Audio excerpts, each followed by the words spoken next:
Okay. Apologize for the musical interlude.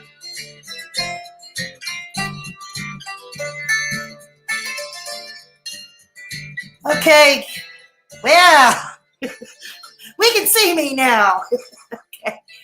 All right. Welcome. I apologize for those just joining in. I apologize for the tech difficulties. I thought I'd try something a little different for St. Paddy's Day and see if playing a little background music works, because I had a few people on Twitter suggest that I should have some background music on my videos. Anyways, this is funny because these days I'm trying. But thank you, Hearts. Thank you. I thought it was apropos for the occasion, you know? Yeah. Okay, hang on. And of course, I've got, wrong wrist. Yeah. Well, this, of course, I've had for a few years, my 4-leaf clover tattoo. And I've got my songbird. So anyways, we're going to see how music in the background is going to help. For me, I'm not sure because I find it distracting. Thank you, Hearts. I'm finding it distracting. You know what? I'm going to turn it down right now. Because honestly, I don't know.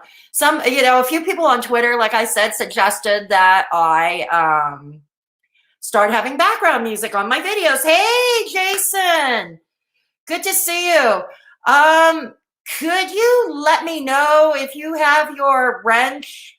Because of your new account. Yeah, because of your new account, Jason, I had to give you a new hammer. Yeah. And you may have to sub again under this new account. I'm not sure if you haven't already under your new account. You may have to sub again to this channel. Okay, cool. All right, you got your blue. Yeah, because you're still a mod here. So I guess music in the background is not working. I don't know. I find it distracting. I don't know. We can try this again. Hang on.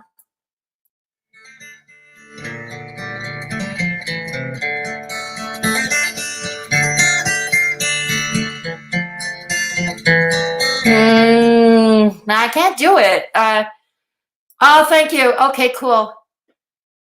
Yeah, Hearts Love, that is Jason from These Four Walls. Yeah, you haven't been around for a while. That is Owl's Eye Tarot is Jason's new channel from These Four Walls. He reads tarot cards, and Hearts and everybody else who is just joining in now. He's good. He gave me a reading, okay? He gave me a reading. He is damn good. Nikki, good to see you. Good to see you, Nikki. All right, so I thought I'd do a silly St. Paddy's Day thing. And because the only thing green that I have in the house is a chiffon blouse that needs to be dry cleaned. I mean, it doesn't need to be dry cleaned now, but it's dry clean only because some of you here who have been with me for a long time know I forgot my green sweater, my one and only green sweater at my former best friend's home out of town. Looks like I'm never going to see that sweater again. So we make do with what we have. I even have a green drink. I know it looks like something aliens drink. I have a green drink. It's for those one, yeah, probably glows in the dark if I were to turn the lights off. Hey, Kim, good to see you. Happy St-Paddy's Day. Yeah, Jason, check out Jason at Owl's Eye Tarot. He gave me a reading, and he's good. Trust me, he's so good, it's spooky. So anyways, this alien drink it's really a vitamin C thing. It's a vitamin C effervescent thing. It's one of my personal ways of dealing with trying to prevent COVID-19 besides keeping myself as a shut-in. Keeping myself in as a shut-in, right? Jason's very cool, Nikki, trust me. Yeah. So anyways, for those of you who are new, welcome to Straight Talkin' Fedora Chick, the St. Paddy's Day live chat. We're going to have some fun. And for those, I may hold an open panel. It depends on the interest. One thing I do ask anybody who does jump on panel with me, it has to be somebody I already know, okay? Because a YouTuber that I know, and Kim, if she's still here, probably remembers this. A mutual friend of mine and Kim Leeper in the chat, okay, a mutual friend of ours, when he was holding an open panel, somebody he didn't know came on and he got porned. No, he got porned. So that is why I'm only taking people on that I know that are not going to do that because, stupidity like that could get our YouTube channel shut down. So that's why I'm taking, hey, Casey, good to have you. So yeah, for those of you who are new, we are generally a story time / social commentary channel. We focus a lot on mental health, but not exclusively. We talk about addiction, recovery, chronic illness, and a bunch of social issues of the day. Yep. And I also do some reaction videos. I'm becoming fast the variety channel. Yeah. So now I'm drinking with my alien drink. I did try putting music in the background of this stream that some people on Twitter suggested. It just doesn't work because it's too distracting to me. So how are you all this evening, this fine? And I figured, I know with all the COVID-19 madness, the quarantine and the COVID-19 madness, that we've been having, we forgot about St-Paddy's Day, and I am half Irish, okay? I am half Irish. I like to think I am in tune with my Irish roots, right? But I forgot about it too, and I thought, usually I'll do something. So pass some of my favorite Irish folk tunes around on social media, Twitter, Discord, all that. And I'll link those songs. I can't play them in this stream because I'm going to have a copyright strike or a copyright claim on me, and I've had enough of those on my channel. Yeah. So, but I will link them in the pinned comment below once I jump off the stream. Okay. So yeah. So how are you all dealing with COVID-19, the quarantine? I know you all live in different jurisdictions and things change from pretty much 1 hour to the next, depending the jurisdiction. I imagine most of you are pretty much spending a lot of time close to home these days, whether it's self-imposed quarantine or whatever. So how are you all handling it? How are you all handling it? Yeah, you and me both, Jason. You and me both. I think you and I have had a lot of practice. Jason, you and I have had a lot of practice for events like these, like pandemics. We've had a lot of practice. But yeah, but many in here, I'm sure, get out every so often. They probably get out much more than I do. Daphne, hi. Good to see you. Okay, great to see you all in the chat. Right. Hearts Love, are you still here? You are. Okay, so let's get a few dispense with a bit of business. Hearts Love, if you please. For those of you who wish to support the channel, yes, we're getting the obnoxious e-begging portion of the show out of the way. Okay, but so if you wish to support the channel, you may do so at Patreon. I do have Patreon, Hearts. I hope we'll have the link up soon. And I want to take this time out to give a shout out to my patrons, S, Journey to Find K, and Kim Leeper, who is in the chat currently. And I appreciate all of you very greatly. I know I'm a little late with the monthly Patreon content, and I will have that up soon. I'm going to have 2 videos this month up on Patreon. So yeah. So go check it out. And if you wish to make a one-time donation, you may do so through PayPal. I have a PayPal link. There was some advanced good news. It looks like Streamlabs has started to make a beta version for Mac. So I'm going to be trying that out, not tonight, but I'm going to be trying that out. And if the Streamlabs for Mac, beta for Mac works, there will be a third way to donate if you wish. Also, yes. Oh, Casey, it's no pressure. It's no pressure, Casey. It's just for those who can and who want to. Usually the content is a little different there. It's more of a personal nature. I still do put personal story times on my channel for everyone, for the public to see, but there are certain things that I'm not comfortable with, or I maybe want to test drive on a smaller audience first. So that's where I start off that in Patreon. Okay. So that's what I do. Like either it's videos I'm not comfortable unleashing to the public at large, or it's stuff I'd rather test drive on a smaller audience first. You understand? Yeah. So thank you, hearts. Yes. Also, we have a Discord server. If you want to meet some awesome people, many here in the chat are members, Jason and Hearts and Daphne and Casey, people. Yeah, Casey.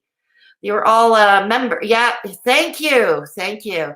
So, Hearts Love, oh, thank you. She's way ahead of me. Hearts Love just put our Discord server in the live chat. So if you want to join some awesome people, if you need to vent with some non-judgmental people, or if you want to vent with some non-judgmental people, or just shoot the shite, we are growing. Yes. Oh, thank you, Casey. So we are growing the Discord server. You can share music. We have even a music bot. This is courtesy of Wraith Phoenix, who is not here right now in the chat. But Wraith Phoenix is mostly to thank for the Discord server because, as we all know, I am old. I'm from the early 1700s. I'm not tech savvy. I'm not hip. I'm not cool. Oh, thank you. Yes, I'm glad you're enjoying it, Casey and Hearts. So yeah, so consider joining if you haven't already. Links are also going to be in the description box of the video. So like I said, this is a wing it kind of open hat chat. We talk about what you guys want to. So like I said, if anybody wishes to come on, I'm going to drop the StreamYard link momentarily. But before I do, please let me know if there's somebody in the chat right now who wants to join me. Like I said, it has to be somebody I already know. You know who you are, somebody who I already know. Okay. Yes, Wraith Phoenix does do an awesome job of it. Absolutely. She does do an awesome job. Hearts Love and Wraith Phoenix and Jason have been with me with my channel since, I was a rinky-dink channel, still with only double-digit subscribers and getting single-digit views on my videos, you know? So that's something too. Yes, exactly. It's where the cool kids hang out. It's where the cool kids hang out. So if anybody wants to join me, like I said, oh yes, feel free to give this video a thumbs up on the way out the door if you haven't done so already. Or if you don't like it, you can give it a thumbs down too. Sorry, I apologize. I'm looking like Rudolph the Red-Nosed Reindeer again. Yeah, so does anybody, let me know in the chat. Just type in a number 1 if you want to come on with me. And I'll put the StreamYard link in the chat. Okay? If you want to. Like I said, I asked one condition. It's that I have to know you already. Okay? Anyways, type a 1 in the chat or let me know some shape or form if you want to come on with me, and I'll get you on.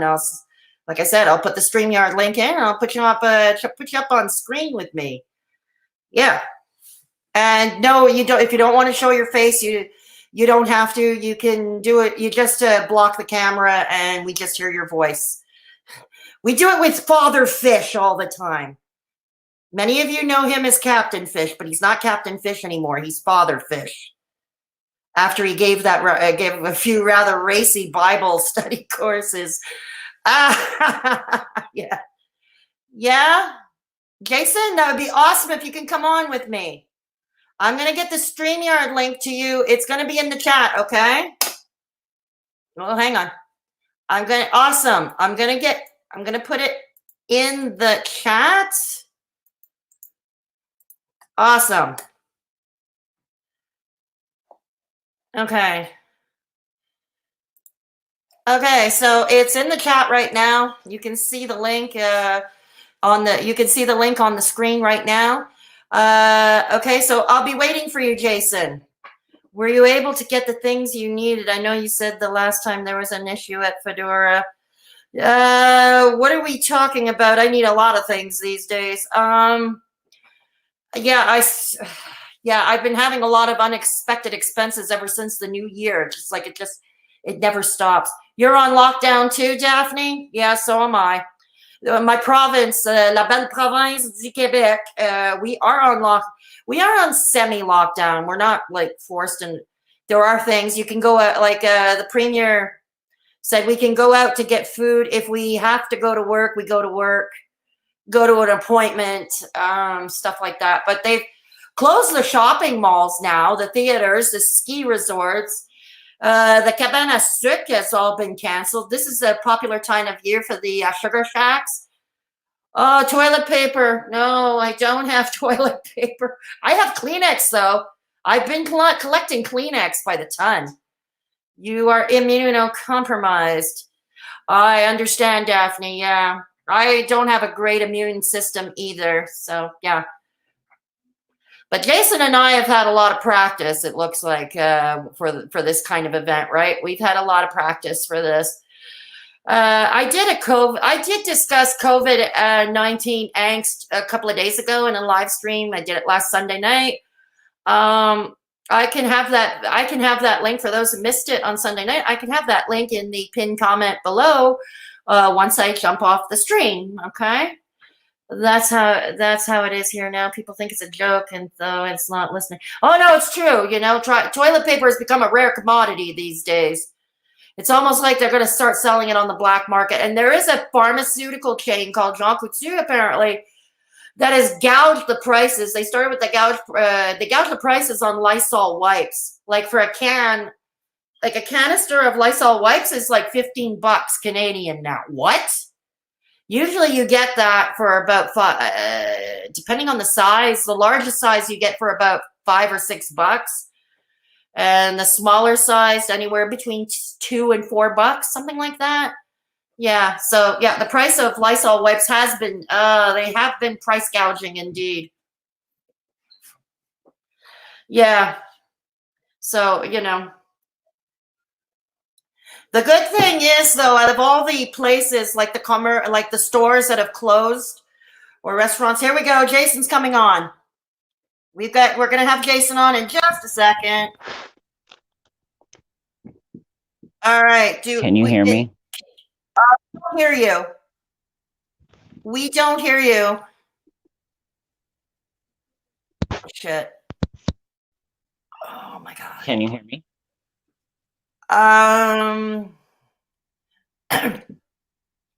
Is his mic muted? No. The mic's not muted. Oh God, StreamYard has always been an issue with damn cell phones. Some people get it, some people don't. Hang on. You can hear Jason? Can you hear me now? Jason? I can't. Oh, hang on. Hang on. All right, hang on. Yeah, it's because of the music. Sorry, hang on. All right, now we can hear you. That was me. Sorry, no, I apologize. No big deal. I'm very technologically savvy. Not me. No, me either. Like I said, like I'm old. I'm from the early 1700s. I'm not cool. Me too. I mean, I'm nearing 40. My hair loss tells the tale, you know, and all the gray on my face. You're looking good, Jason. You're looking good. Thank you. You too, my friend. Thank you so much. So yeah, okay, now they can hear us close. Yeah, I had forgotten I didn't kill the music I had in the background because as I said it earlier in the video, some people have suggested that I put music along to accompany me on my videos, but you know what? I find it distracting. I find it incredibly distracting. You do too. I'm with you there. Yeah. Yeah. I find it distracting, and it's hard enough for me sometimes to get my thoughts in my head, you know, of what I want to say, what I want to talk about, because I have issues with word loss, as you know, because of the FTD. Right. And so imagine with music on that. Look, we can tell the Twitter folks, I tried. Yeah, exactly. You gave it your all. You know, I don't have the issues that you have, and I'm not 40 yet, but I can barely walk and chew gum at the same time. Like I'm not good with the multitasking, you know. It's kind of a one or the other type thing. No, me either. Oh, somebody wants your hoodie. Casey says she wants your hoodie. I got it on Amazon. And what's funny is Jason Voorhees. My mom's maiden name is Voorhees. So Oh, had really? she not changed her name, then I would have been Jason Voorhees. Oh my goodness. Wow. Oh God, that would have been, I don't know, would that have been a stroke of luck or a curse? I guess depends from what point of view you look at it, right? Yeah, that's the first thing I noticed. You're donned in green for St-Paddy's Day. Yeah, well, I threw this hoodie on in your honor. Oh, thank you. I appreciate that. And I've got my alien drink here. It's a vitamin C thing. This is my way of dealing with my already problematic immune system. Yeah. So it's nothing exciting. It looks weirder than it actually is. But no alcohol here today. No creme de menthe today. Yeah. all the bars in this area have been closed. The wineries, the alcohol factories, and so there's a lot of alcoholics going through some severe detoxes, and I know this because my uncle is one of them. Like, he's an alcoholic and he can't get his liquor. Yeah, yes, even if he wanted to go into rehab, he probably couldn't these days. Right.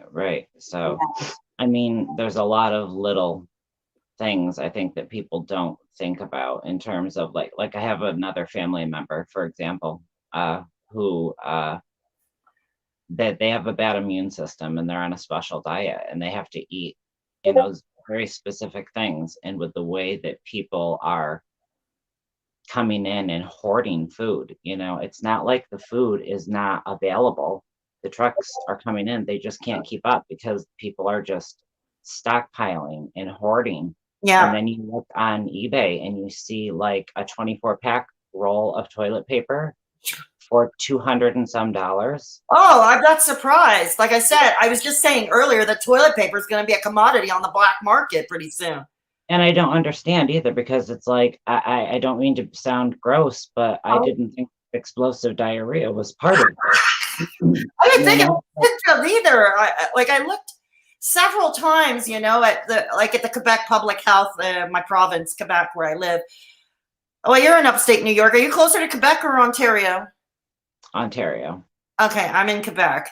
All right, but anyways, Montreal. But anyways, yeah, I was looking at the symptoms, the symptomology for this, and no, diarrhea didn't, or anything related to the gastro. No, it's really respiratory. It's in the lungs. Yeah, I'm not quite sure why. It's like everyone chose toilet paper. It's like maybe next time it'll be like ramen noodles. Everyone will run and buy all the ramen noodles up. And ramen noodles might be more practical, unless you've been in prison and that's all you've been eating for, if you've been in prison or in jail and that's all you've been eating, right? That'd be rough.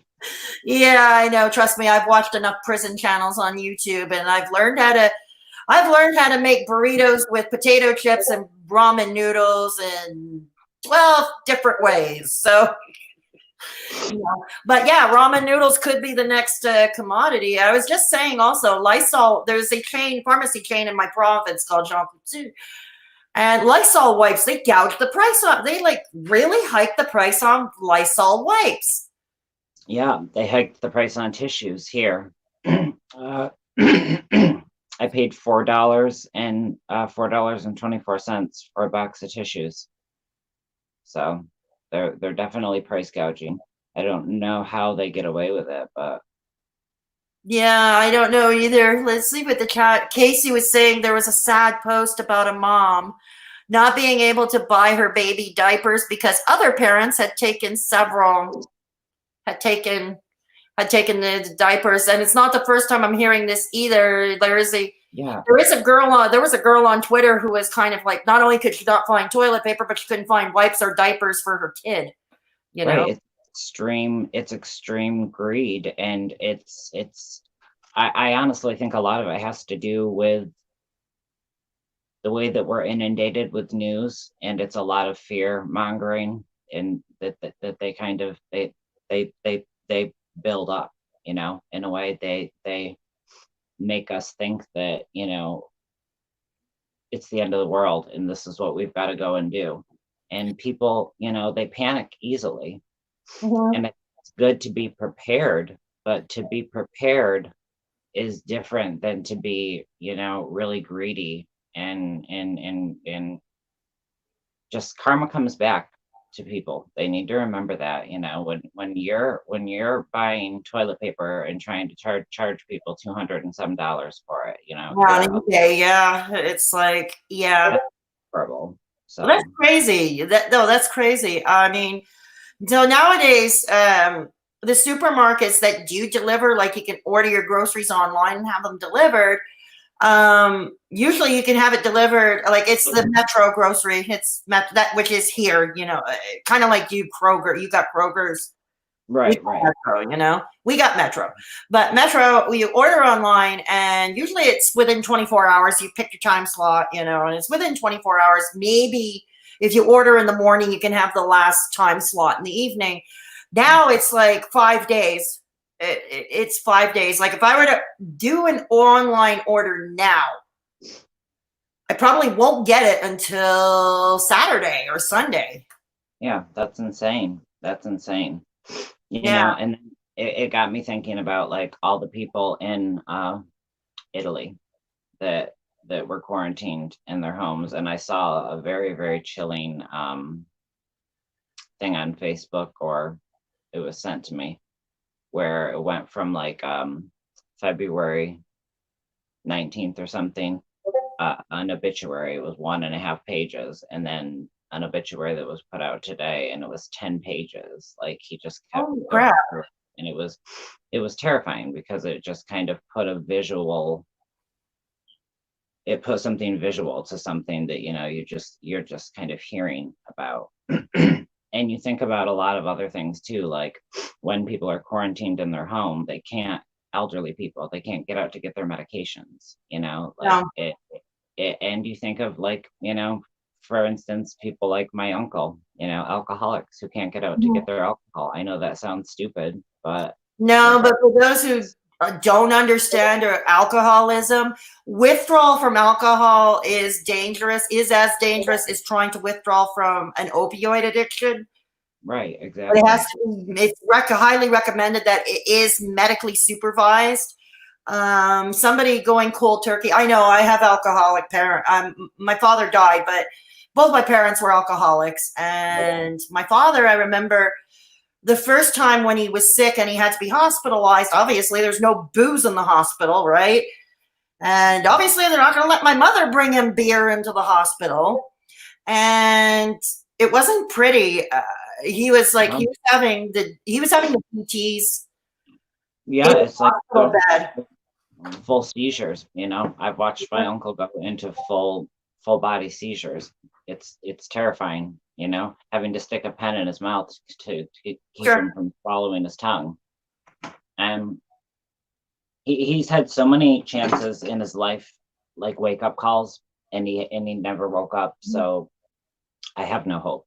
I know that sounds awful, but I have no hope. If he hasn't woken up by now, he's never going to. So alcohol is going to take him in one way or another. No, I hear you because I'm the same way. I was the same way with my father. I mean, when my father got out of the hospital, he was back to drinking again. He was suffering from liver damage. He was cirrhosis of the liver. And the minute he comes home, and he was doing it behind my mother's back. This time he was lying, and he was doing it behind my mother's back. And actually, after he passed away, my mother was cleaning up his stuff, was cleaning up his things, and she found all kinds of Mickeys, all kinds of vodka bottles, all kinds of Mickeys. Wow. To show that he was like she found all his hiding spots. She found all his hiding spots. And I knew he was, I was, sometimes you have to, you and I are recovering addicts, Jason.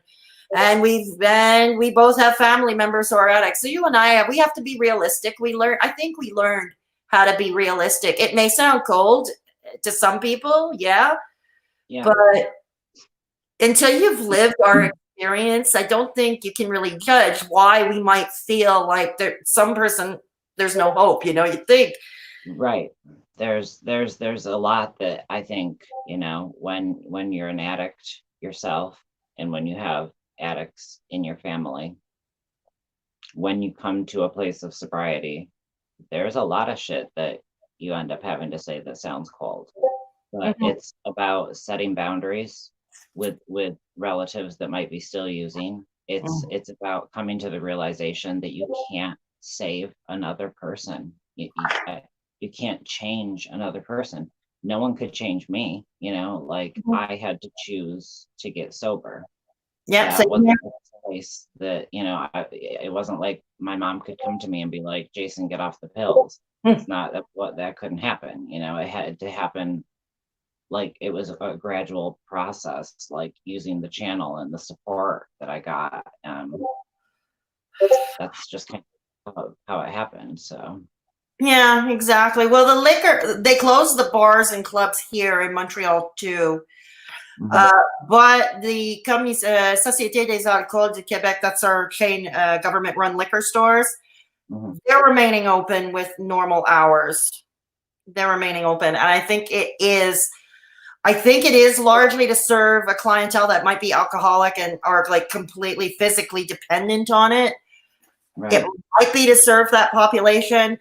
But also, I have been noticing, I don't know if you've noticed too, but you've probably been seeing a lot of YouTube videos coming up with DIY, make your own hand sanitizer. I have seen a couple of them. Yeah. And some of them involve, believe it or not, 100 proof vodka. Really. Huh. Yeah, sanitize your hands in 100 proof. Okay. Wow. Some of it do it with what do they call it? Isopropyl. Yeah, people are getting a bit extreme. I say just, take your precautions, wash your damn hands, don't be nasty. When you're out in public and you're touching things, don't touch your eyes or your nose or your mouth or anything until you can, use a wet wipe, or it's just taking certain precautions. You Absolutely. can't, I think the more we freak out about it, the more we lower our immune system, because anxiety does that, so it's tricky. I agree with you on that. Casey was just saying, I wasn't of her when saying I wasn't a full blown addict, but I have substance abuse disorder. But you learn, and my ex is one of those that will never get sober. I just know that. Yeah, Yeah, sometimes it's part of it. You got to be realistic, I mean, it's just you a know, cold fact. yeah, you have to adapt, and sometimes you have to be realistic. And reality, unfortunately, is not always happy, happy, joy, joy. No, I And mean, it really comes down to willpower and, a want to change, seeing hope or something, wanting something different for yourself, and then having the willpower to change. And some people just don't have that, period. They just don't. So, that's why I can say things like, I know that there are certain people in my family that are never going to change.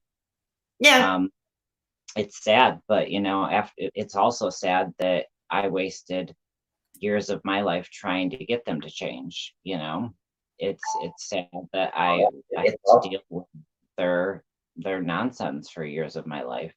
hmm, So there's a lot of sadness all the way around, if we're going to start putting it, you know, I don't know. It's difficult. You're right. It's difficult to come from a family of addicts and alcoholics. But I think that being, uh, I'll always be an addict, but, I'm coming up on 16 months sober. well, Um, congratulations. thank you. I think that being an addict gave me a different perspective on my parents. Um, I had a lot of anger about everything growing up. And then when I moved away when I was 17 and started experimenting with drugs, it was almost like I was like, I got it. I got why it was hard for them to choose living the life that they had made for themselves, living in poverty. I grew up in poverty, Yeah. with a lot of alcoholism and, crack smoking and abuse. It was intense. It was intense. It wasn't stable. There was no stability. That's why I relate a lot to your story. When you've spoken very bravely about your story, I identify with it very closely. Yeah, because I was saying, yeah, because I started around the same age as you. I started hammering down the same age as you, and a result of never fitting in anywhere in high school or at home, or it's very similar. Just a second. Hearts Love said the CDC government, the Center for Disease Control, has a hotline for people needing support for counseling or substance abuse. It's on the state website, at least. This is a hard time. Okay, thanks, Hearts Love. Okay, when I jump off the stream, I'll put the Center for Disease Control website in the pinned comment. I'll link that so people can take a look if they want. Most of my audience is American. I'll put something up for Canada and the UK as well. Because I also have important. It's so important to have resources, especially in times of panic. Oh, yeah, exactly. Now there's a new thing because the latest case in Montreal got it looks like, from taking public transit. And I'm not surprised because our public transit, our buses and metro, more often than not, like they cram us in like sardines, especially at rush hour. And yeah, it's so you can imagine it's a hotbed of germs. Now there's new policy in place. They can't do that anymore, and people have to go in by the rear of the bus, and the seats directly behind the driver. Nobody's allowed to sit in them now. Nobody is allowed to sit in them. And you know what I find funny, and chime in the chat, and Jason as well.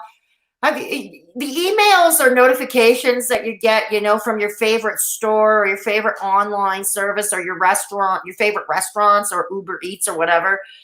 You notice how they're all sending emails saying we're sanitizing, we're doing more sanitizing, and we're cleaning up more than once a week or something. It's like, you mean to tell us you never cleaned before? That's the first thing that comes to my mind. You've never cleaned and sanitized before? Yeah. Oh, God. I mean, this... Okay. It's a real good time for people to stay home. That's my opinion. It's like, I heard or I read something in the paper today about the CDC suggesting that people not attend any gathering with 50 people or more. And that's very strange to me, I guess, because it's like, well, why 50? Like, why not? What about 49? Like, it's just weird to me. Like, you're not really going to stop this from spreading. It's either going to quickly die out, like I believe, and I truly do feel that, like with my gut. I feel like, because you look at it, where in China, how it started, and it was really, really intense, and now it's really kind of come down. Yeah, somebody else had a live stream earlier this evening. I think it was Negs of Negative Reactions. He was talking about that earlier, that in China, it's a crescendo. China now is actually starting to slowly get back to normal. There are, like, the new cases are fewer and far between now in China. And so I would agree with you. Maybe you and I are hopeless optimists here, but I would agree with you that, mid-April, I think we're going to start to see some semblance of normal coming back. I mean, it's not going to come back all at once. Right. It's going to be gradual. You know what I mean? So let's see to the chat. Everyone's sensors have been activated, what I go through on a daily basis with having CPTSD and being in fight or flight mode, it's like Mhm. now looking at people in stores that seem to have the same panicked look on their face, like I can't so much as cough or hiccup without somebody looking at you like, No, I oh know. my God, you've got it. And it's like, no, I'm not sick. It's I weird. know. And it's like the pharmacy around the corner from my house. I had to go a couple of days ago because I was out of Tylenol for my Tylenol for my migraines, Mhm. and I went over there and I thought, okay, let's be the hopeless optimistic. Let's see if I can get some toilet paper for the house. But of course, there was no toilet paper. But I got the last 2 boxes of Kleenex. I know it's gangsta toilet paper, but a girl's got to do what a girl's got to do. You know what? I would use a ripped up shirt before I would sell or before I would pay those vultures that, the $200 and some dollars for the Oh, toilet paper. I didn't pay $200 for my last 2 boxes of Kleenex. I paid the normal, whatever they charge normally. But I got the last 2 boxes of Kleenex, and then some people like charged up to me, literally charging up to me, and it's like, like I had to perfect my bitch face almost. Don't even think about it. Mhm. No. I was here first. These are mine.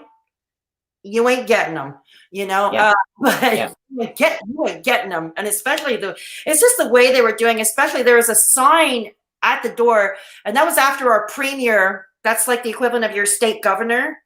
Uh-huh. We call it the premier of a province, like the head of the province. We call it a premier.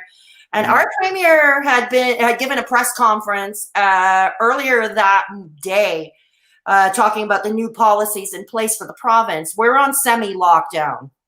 So anyways, one of the things for social distancing is they're suggesting to be 2 meters away from other people.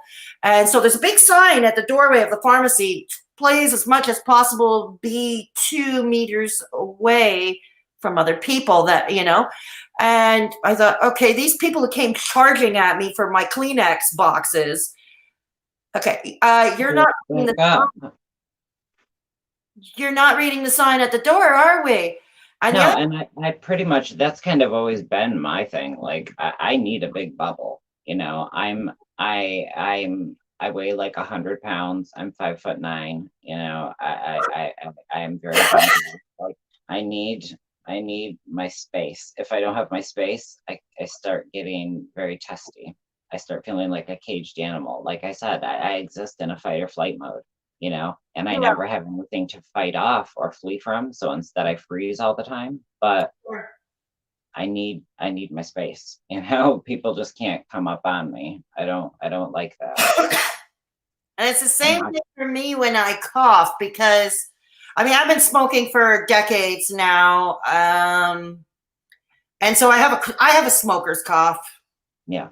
I have Me a too. smoker's cough. And so, and I guess as I get older, the longer I smoke, the more the smoker's cough is frequent. And it's like, okay, people, I give a flippant little joke. It's like, okay, I'm not sick. Okay, I just don't smoke enough. I just don't smoke enough. That's why I'm coughing. That's what my dad says. Yeah, let's go to the chat for a second. Hang on. Daphne and Casey has said they've gotten those emails too from all our favorite businesses saying how they're taking more cleaning more cleaning. They're going to be more stringent with their cleaning. It's like, you should have been stringent with your cleaning before, like I said. Yeah, and I still don't believe it either. I know. I have a tough time with it too. Here it is. Nikki said, I hope you are right. I'm terrified of losing everything. Oh, yeah, we're referring to that we believe it'll be over in mid-April or start to go back to normal in mid-April. Yeah, well, like I said, yeah, I know a lot of people are in your boat, Nikki. I've been getting people messaging me. I think one challenge I'm dealing with, I have a friend, he's in Montreal, and he communicates with me through Facebook, and he works as a busboy for Tim Hortons, and he also has he's intellectually delayed, like an IQ below 70. Okay, so getting him to understand certain things is very difficult under the best of circumstances. But now under these times, he's not understanding the flow. He doesn't know if he like, as far as I know, and I read the messages from the Tim Hortons where he works, not where he works, but Tim Hortons. And so far, they're not laying off employees. They're just closing the dining room, like many places are. Restaurants, for the most part here, are closing the dining room and only open to takeout or delivery. Yeah. Well, yeah, and he's a busboy, which means he cleans for a living. He cleans. And I said, Mark, they're still going to need people to clean. They're still going to need people to clean, right? And it's just trying to explain to him, and like that I find most challenging, you know? Yeah, I have two relatives who have autism who are on the spectrum, and you know, you think about people who have already a difficult time relating to social cues on the best of days, and all of a sudden everybody's social cues are different. Because everybody's thrown off, everybody's freaking out, you know, and to people that can't rationalize or emotionally regulate, you know, that can become really intense. Oh, wow. Yeah, exactly. So that's, you know, and my ex-partner is also on the autism spectrum. He's also, but he's been handling things quite well. You know, he's been handling things quite well. What's going on in the chat? Hang on. She says, Nikki has CPTSD and she understands the fight and flight mode too. She sends you a blessing, and we got Kitty on the screen. We got Kitty Cat on the screen. What's his name? Name is Luna. Oh, it's a girl. Mm-hmm. It's a little girl. Oh, she's pretty. I don't think she wants her close up. Oh, there she is, facing the camera. She doesn't. She normally hates the camera. But if I'm reading tarot cards, honey, she's got to be right up here then. Oh, wow. Look at her. There she goes. Uh-huh. There she goes. Nikki says her parents are narcissists. They did some real damage to her. I'm moving forward. She was talking to Casey. And another one, Casey says she's doing EMDR. What is EMDR? Do you know what that is? I don't know what that is. Yeah, it's eye movement it's like eye movement desensitization and reprogramming. It's where they'll like sit there and they'll make you move your eyes like back and forth on a like you follow their fingers, and they give you cues and they use trigger words, and what they're trying to do is reprogram and reroute the way that you're viewing your trauma. It's similar to another kind of therapy, and I can't think of what it is right now. It sounded almost like a Rorschach test for a moment, you know, the with the fingers and that. It sounded almost like a Rorschach test. I had to go through that when I was going through the tests that determined my FTD. I had to have that Rorschach test, all of it. I had to have that Rorschach test too, and believe me, I found that almost one of the more tedious of tasks. Resting Bitch Face just came into the house. Do you know Resting Bitch Face, Jason? No, but I love the name because I try to practice mine all the time. So people say, well, she's here. She'll teach us. She's here. She'll teach us. No, I've had Resting Bitch Face on with me before. It was we were discussing a YouTuber who is kind of you've probably heard this Michelle Grace there, who hit her kid over because of a Jeffree Star makeup palette. Yeah. So Resting Bitch Face is a former social worker, so she came on to give her points from the point of view of a social worker. So that was a very interesting talk. So yeah, that's my shout out, Resting Bitch Face. Good to see you in the house. And she thanks us, and she thanks us. Yes. So Resting Bitch Face is also a member of our Discord server. For those of you who haven't joined yet, you should consider joining.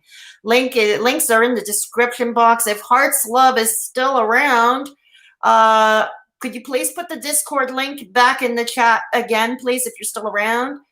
That would be awesome. Oh, thank you, Nikki. Nikki likes our stream. Thank you. Yes, you see, it's the people I bring on with me that make it great. Because like I said, I'm not cool. So Oh, you make things, you make people feel right at home. Yeah, that's what normally I don't come on lives, like reading tarot for me is much different because I'm not in my own energy. I'm not in my own headspace. I'm there. But coming on lives is something that's very scary for me. It's something I'm not comfortable with, but you make it, a bit more comfortable. So okay, thank you. I appreciate that. I try to make it comfortable for people who come on with me. But like I said, I only have one rule nowadays. It's because it has to be people I know. Because like I said, I said at the beginning of the stream, I don't know if you were there when I said it, because there was another YouTuber, I watch his streams regularly. And what happened was he put this StreamYard link in and somebody came on that he never met before. And as soon as he let him on, we all got an eye full of porn. oh, And I mean hardcore. I'm not going to get descriptive here. Just use your imagination, and I'll just say yes. Okay. So he had to kill the stream like right away. He kill it because otherwise YouTube could shut his channel down, right? right. That's intense. That's intense. Well, it is part of YouTube terms of service. That they're usually YouTube terms of service. They're not clear. They're about as clear as mud. But the one thing they are clear on is they don't want porn. Yeah. And we had to kill the stream right away and start a whole new one.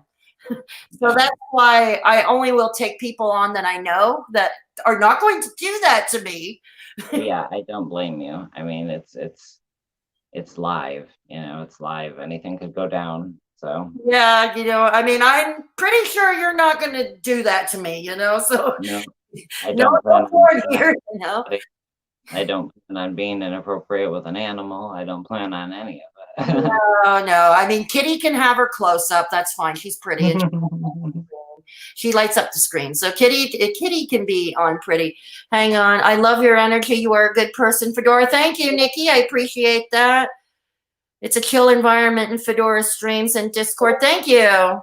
Thank you. I appreciate that.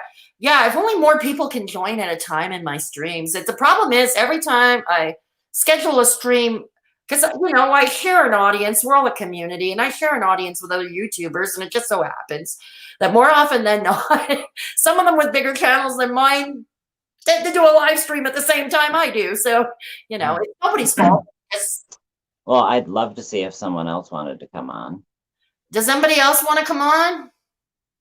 I can put the link in the StreamYard link in the chat again. If anybody else want to come on and chat with us. I don't even know who's in here. I can't see the chat. I can't see anything. Yeah, there's not that many right now. Right, I see Nikki resting bitch face. Hearts Love I haven't seen in a while. There's Casey, Nikki, resting bitch face. That's who I see right now. I don't know if Daphne is still around. Okay, well then we'll just keep chatting for a minute. We'll keep chatting. Okay, let me know. Put a 1 or let me know if you want to come into the join, and I will link the StreamYard again in the chat. So let me know. So we'll keep on gabbing here, and yeah. So, anyways, so now this is the special edition. To think this time last year I did a special St. Paddy's Day video, and that was when I had my food channel going. I stopped my food channel, but I remember that food channel. I remember that. Up. The videos are still up, and I'm keeping them up for as long as YouTube keeps them up, right? But they're still up. But oh God, me and my friend Natasha, we made a vegan St. Paddy's Day feast, and it was tasty. Your friend Natasha was fun. Thank you. Yeah, Natasha's been collabed with me on several occasions, both on the food chat, on my old food channel, and this channel as well. Yeah, she has collabed with me. But yeah, this time last year. So this time, obviously, I'm not cooking. I mean, the closest thing I came to food was that vitamin drink. And I am wearing the stupid hat with a rather dressy blouse. a dressy blouse that has to be dry cleaned, dry clean only, can't put it in the laundry. Yeah, only me. I would put on something dressy with a totally trashy hat that I got paid for. I paid $3 for it at Dollarama last year. I paid for it. Hey, Daphne. Okay, yes. So Daphne's still here. So far I see Daphne, Casey, Nikki, resting bitch face. Resting bitch face. So like I said, if anybody wants to come and join us, let me know in the chat, and I'll send you the link to the StreamYard, and you can come on. And because I'm confident these people here will not porn me. But yeah, I prefer doing lives than doing if I'm uploading a voiceover video where it's just my voice and I have all my visuals, those are fun too. Although they're to edit, especially when your iMovie doesn't work very well. That's what I've been going through. But I prefer I think my least favorite is doing a pre-recorded upload of a simple talking head video. I'm not as fond of. I have to have something to read off of completely, but a live stream is different because I can interact with other people. Yeah.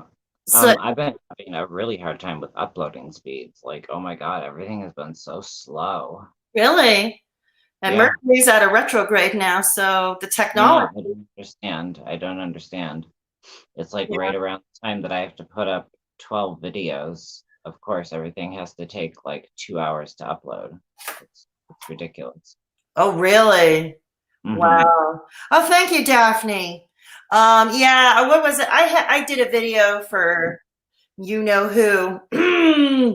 Okay, for his Employment Appreciation Week or something, some event like that.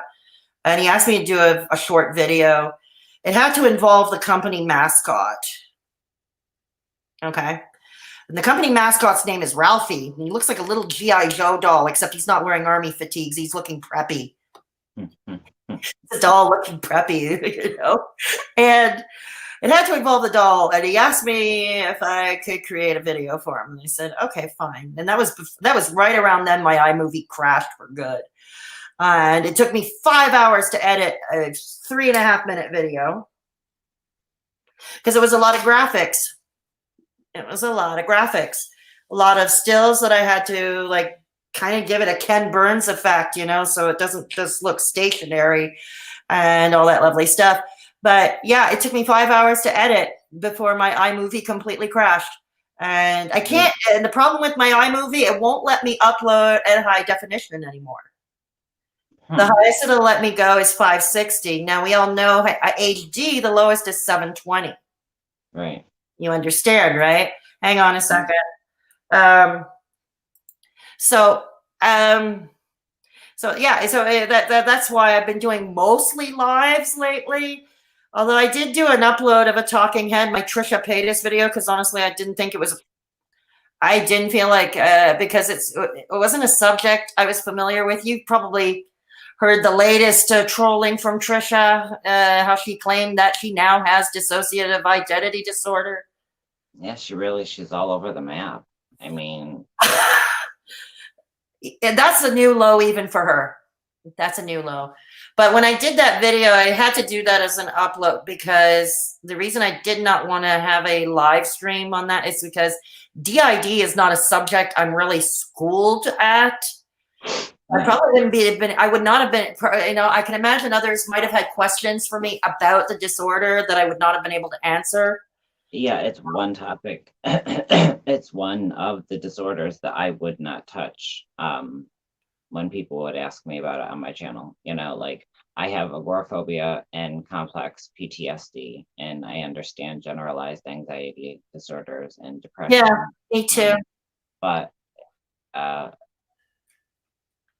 there's a lot that I don't understand about dissociative identity disorders. I understand what it's like to dissociate. I suffer with dissociation, but I don't suffer with alter personality.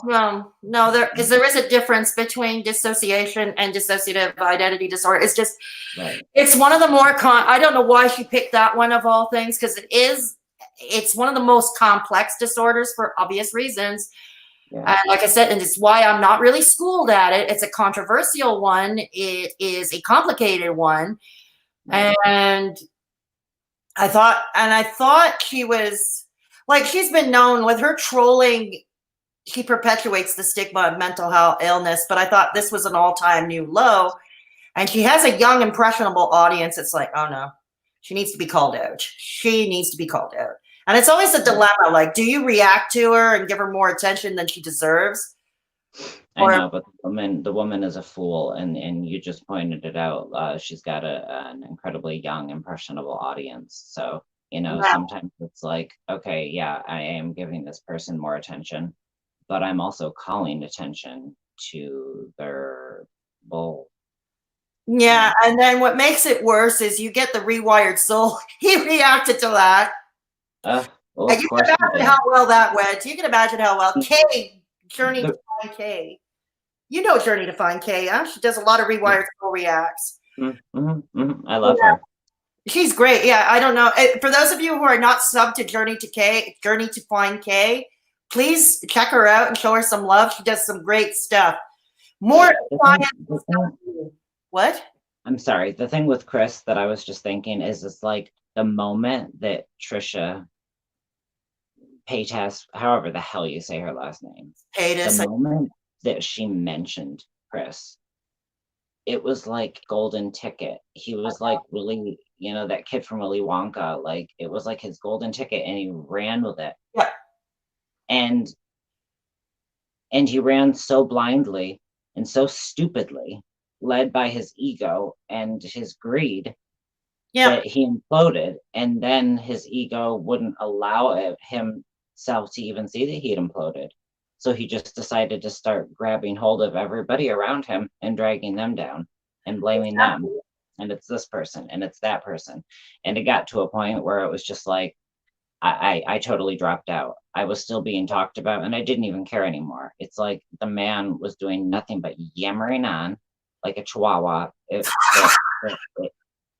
was getting on my nerves, and I don't need things on my nerves. So I just stopped. I disengaged, I don't like talking about it. Like when I'm brought up and people will come to me and say, well, he was referencing you, blah, blah, blah.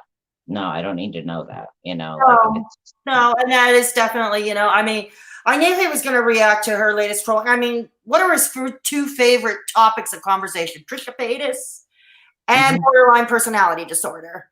Oh, yeah. And his reaction was basically, she has borderline personality disorder. Will you stop with that? Because she trolls so much. Like the one day she has it, another day she doesn't. She trolls so much that you can't talk about that way, even, talk to her, talk one day. And I can't keep up because like a little while ago, for a hot minute, I thought she was born a boy because that's what she was trying to convince us of. Like, yeah. Like, what was it? It was so convoluted and nuts. Like Ethan from H3 podcast really, really went to town calling her out on that. He really went to town on that one. And like, I don't know if you ever watched H3 podcast. Yeah, I have. I'm okay, so you've got Ethan and Gila. So basically the dynamic is he's basically, with the questions and that, and Gila is kind of like the good cop, if you will. I don't know. It's not a bad thing at all. It's not a bad dynamic. This is nothing against Hila, It's just that's the dynamic it is. And even her, she was like, you should have seen her, with the Trisha Paytas on their podcast, and you should have seen Gila. It was like, she can't find anything. She can't find the job here, At least that was the impression I got. Oh, Nikki said something. Nikki just said something. He's annoying, meaning Chris. He's annoying. I'd rather take advice from a stranger on Craigslist. Yeah, you'd probably be better off. Not that I advocate that. Don't do that. Yeah. Don't do that. Good call. I was one of the ones that was like naive. Like, and what pisses me off is like I'm such an intuitive person and I pick up on people's energy so clearly. Mm-hmm. Yeah. And the thing is sometimes it blinds me because it my sympathies will take me far, like despite what a horrible mess Chris was creating for himself, and despite what he was putting out, I was still seeing that 12-year-old boy whose Oh, alcoholic mother was, ugh. wasn't there for him. Like, that's what my head kept doing. And that's something that, I have to sometimes listen to other people and their reactions to things.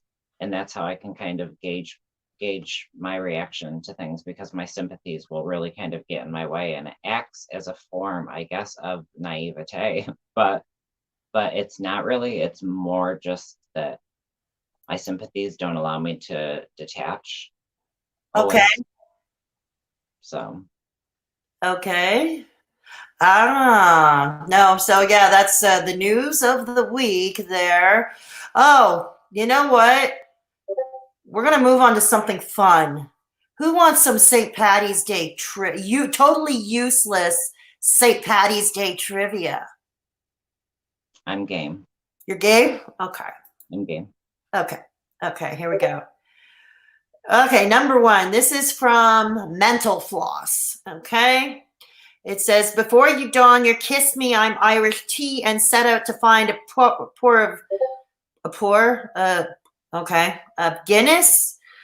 Read up on some history of the day where we all claim to be a wee bit Irish. All right. Number one, it says we should all be wearing blue on St. Paddy's Day. False. Apparently, it's true. Hang on. It's true. It says St. Patrick himself would have to deal with pinching on his feast day.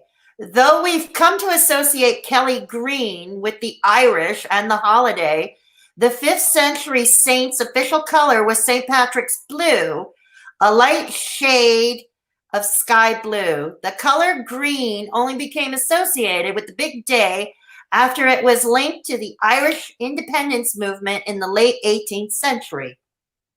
Huh. Very interesting, because like as soon as you said blue, like I thought, yeah, I did hear that once upon a time. Just got lost in all the cobwebs. Yeah, that is odd. Resting bitch face just said something. The rewired scrotum. Not a girl.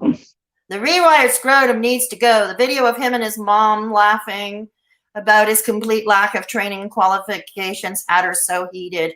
Yeah, it had a lot of us heated. And That's what that was my turning point. That yeah, whole mess was my turning point. And then him using my video as like on the day that his controversy kicked off. Using my video as a like a defense, kind of mechanism. Like, look, I still care about small channels. Look, I still care about, look, I got this kid sober. No, you didn't get me sober. no. You got yourself sober, Jason. I think you know that. You've been it's been over a year that you're clean and sober now. Right. It's a year and a half, really, I guess, if we calculate it. And you got, and I think, at the end of the day, we get ourselves sober. It's not to say that we don't have help along the way. Right. Yeah, of course we do. Professionally, right. Whether it's professional or whether it's from our friends and family. Right.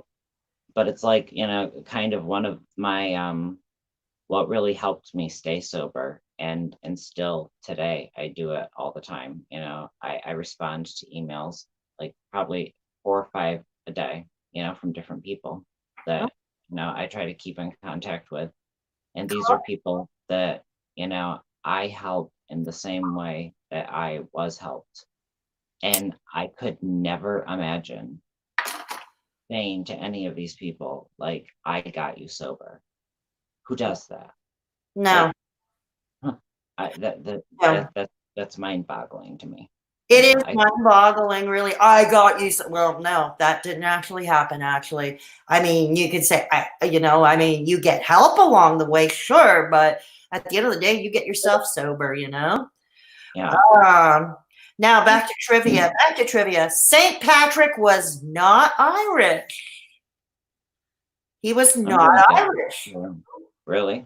What was he? Really? No, really, he wasn't. It says, although he made his mark by introducing Christianity to Ireland in the year 432, Patrick himself was not Irish. He was born to Roman parents in Scotland or Wales in the late 4th century. Very interesting the way that we twist things and take things and make certain heritages our own or their own, and I you know. follow the roots back, and there's no validity or truth there. No, exactly. You see, we're gonna come out of this live stream smarter. Everybody in the chat, you, me, we're gonna come out of this smarter, Jason. Yeah, we're gonna come out of this smarter. Here we go. St. Patrick used to be a dry holiday. I'm gonna guess, yeah, because of maybe prohibition. I don't know. It was, yes. No, that's true. It was. As you might expect, St. Patrick's Day is a huge deal in his old stomping grounds. It's a national holiday both in Ireland and Northern Ireland, but up until the 1970s, pubs were closed on that day. In brackets, it says the one exception went to beer vendors at the big national dog show. Oh, what a dog show! Puppies, cool, which were always held on St. Patrick's Day. Before that time, the Saint's feast day was considered more solemn, strictly religious occasion. Now the country welcomes hordes of green-clad tourists for parades, drinks, and perhaps the reciting of a few limericks. You know how racy limericks can get. We've seen them. She's a F has read them. Can you give me 1 second while I go grab my lighter?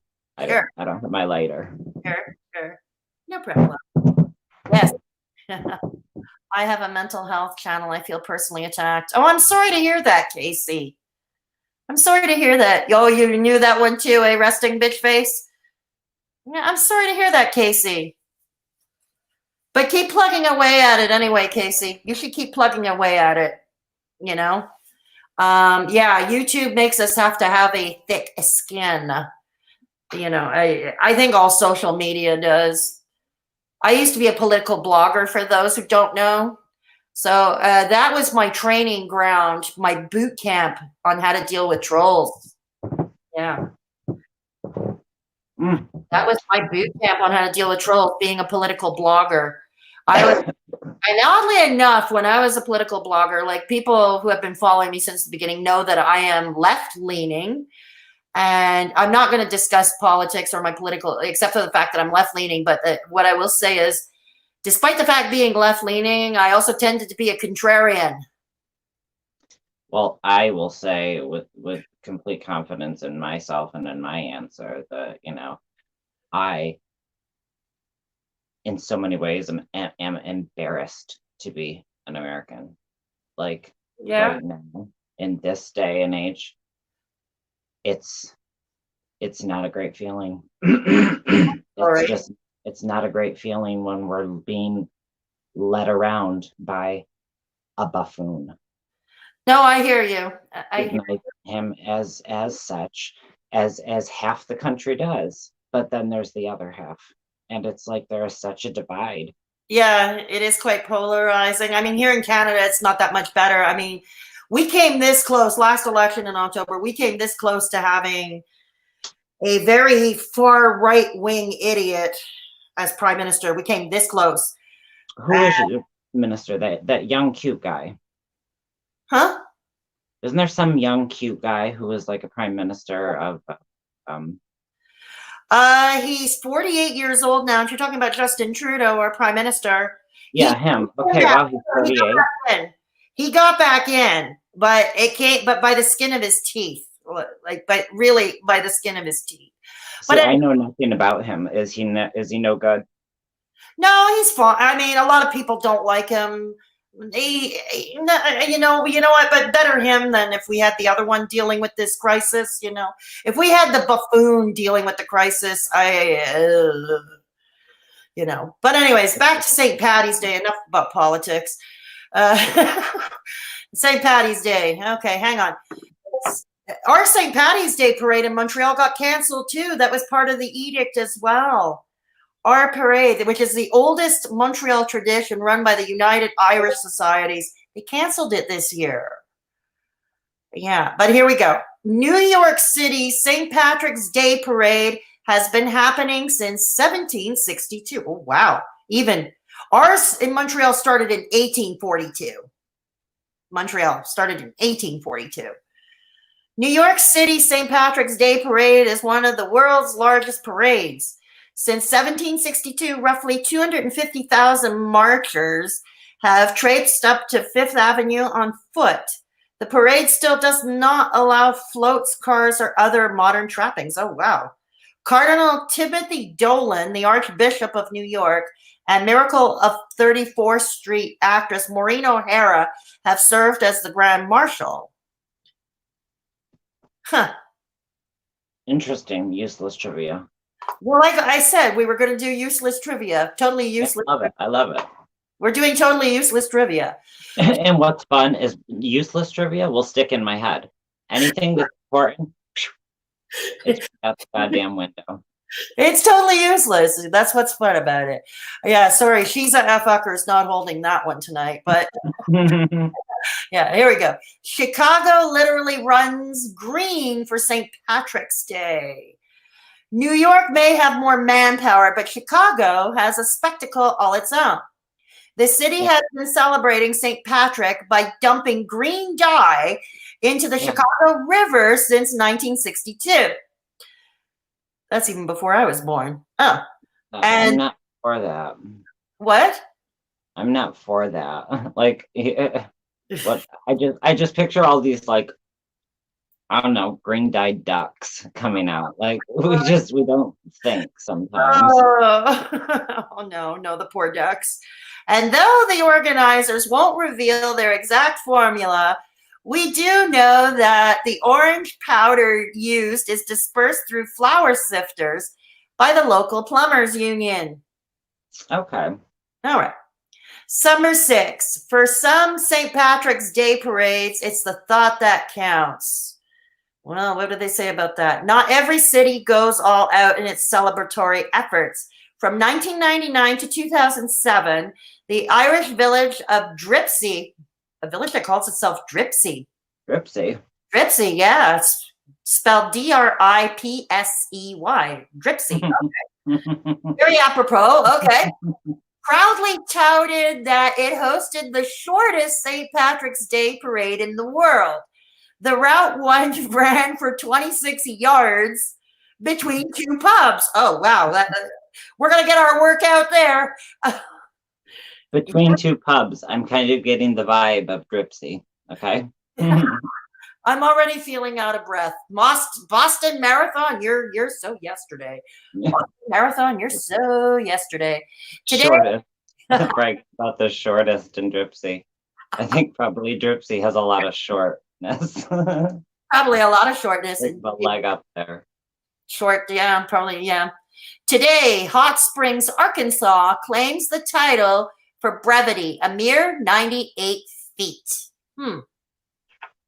Well, number 7, there's a reason for Shamrocks. If anybody noticed, I got Shamrock on my arm. Yes, that was done with real needles. It's a real tattoo. It's a real tattoo, kids. How did the shamrock become associated with St. Patrick? According to Irish legend, the saint used the 3-leaf plant, which is not to be confused with the 4-leaf clover, as a metaphor for the Holy Trinity when he was first introducing Christianity in Ireland. Well, 8, cold weather helped St. Patrick's claim to fame. How did that happen? In Irish lore, St. Patrick gets credit for driving all the snakes out of Ireland. Modern scientists suggest that the job might not have been too hard. According to the fossil record, Ireland has never been home to any snakes. Though through the Ice Age, Ireland was too cold to host any reptiles. It's true, it's a cold-blooded animal. And the surrounding seas have staved off the serpentine invaders ever since. Modern scholars think the snakes, saying that Patrick drove away, were likely metaphorical. So he drove away nothing and got accolades for it. He sounds a lot like our president. A lot of politicians, actually. A lot of politicians. Oh, resting bitch face says she's a fountain of useless information. Oh, cool. Cool. Casey seems to think our prime minister is a looker. Everybody thinks he's a looker. Everybody does. The ladies love him. Okay. Here we go. All right. Here we go. Oh, this one's silly. This one's if I was reading off useless information, I'm reading off even something. I'm about to read off the silliest thing ever. Wait for it, kids, boys and girls. Wait for it. Are we all waiting with bated breath and suspense? Gather round, children. There's no corn in that beef. Ew. What is it? Corned beef chowder? There's no corn in corned beef.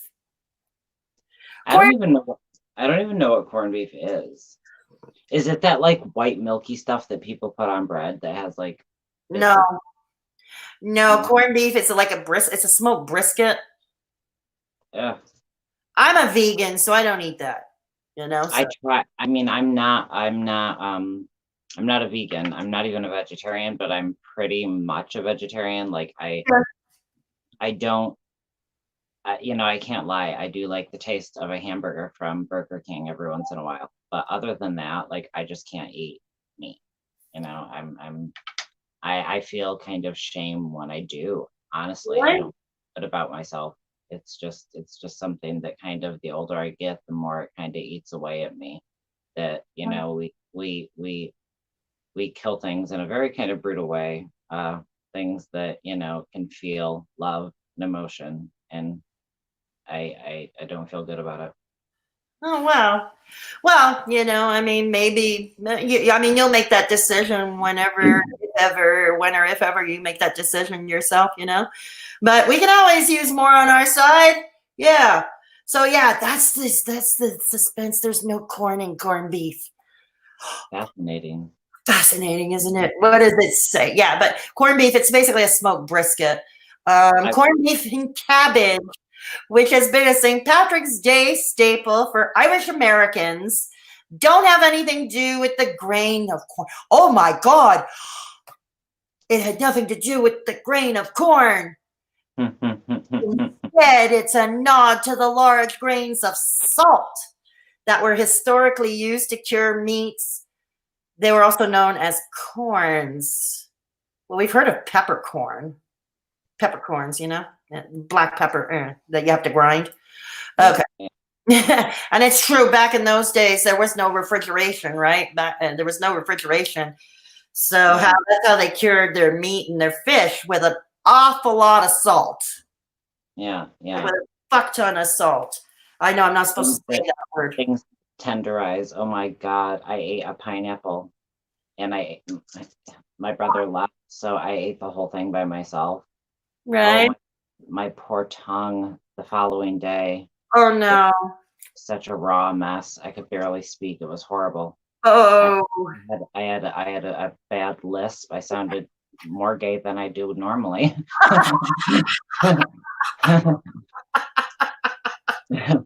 Okay. That was funny. It was funny. Okay. Americans run up quite a bar tab on St. Paddy's Day. Well, no shit. Canadians do too. Not surprised. Yeah, we do too.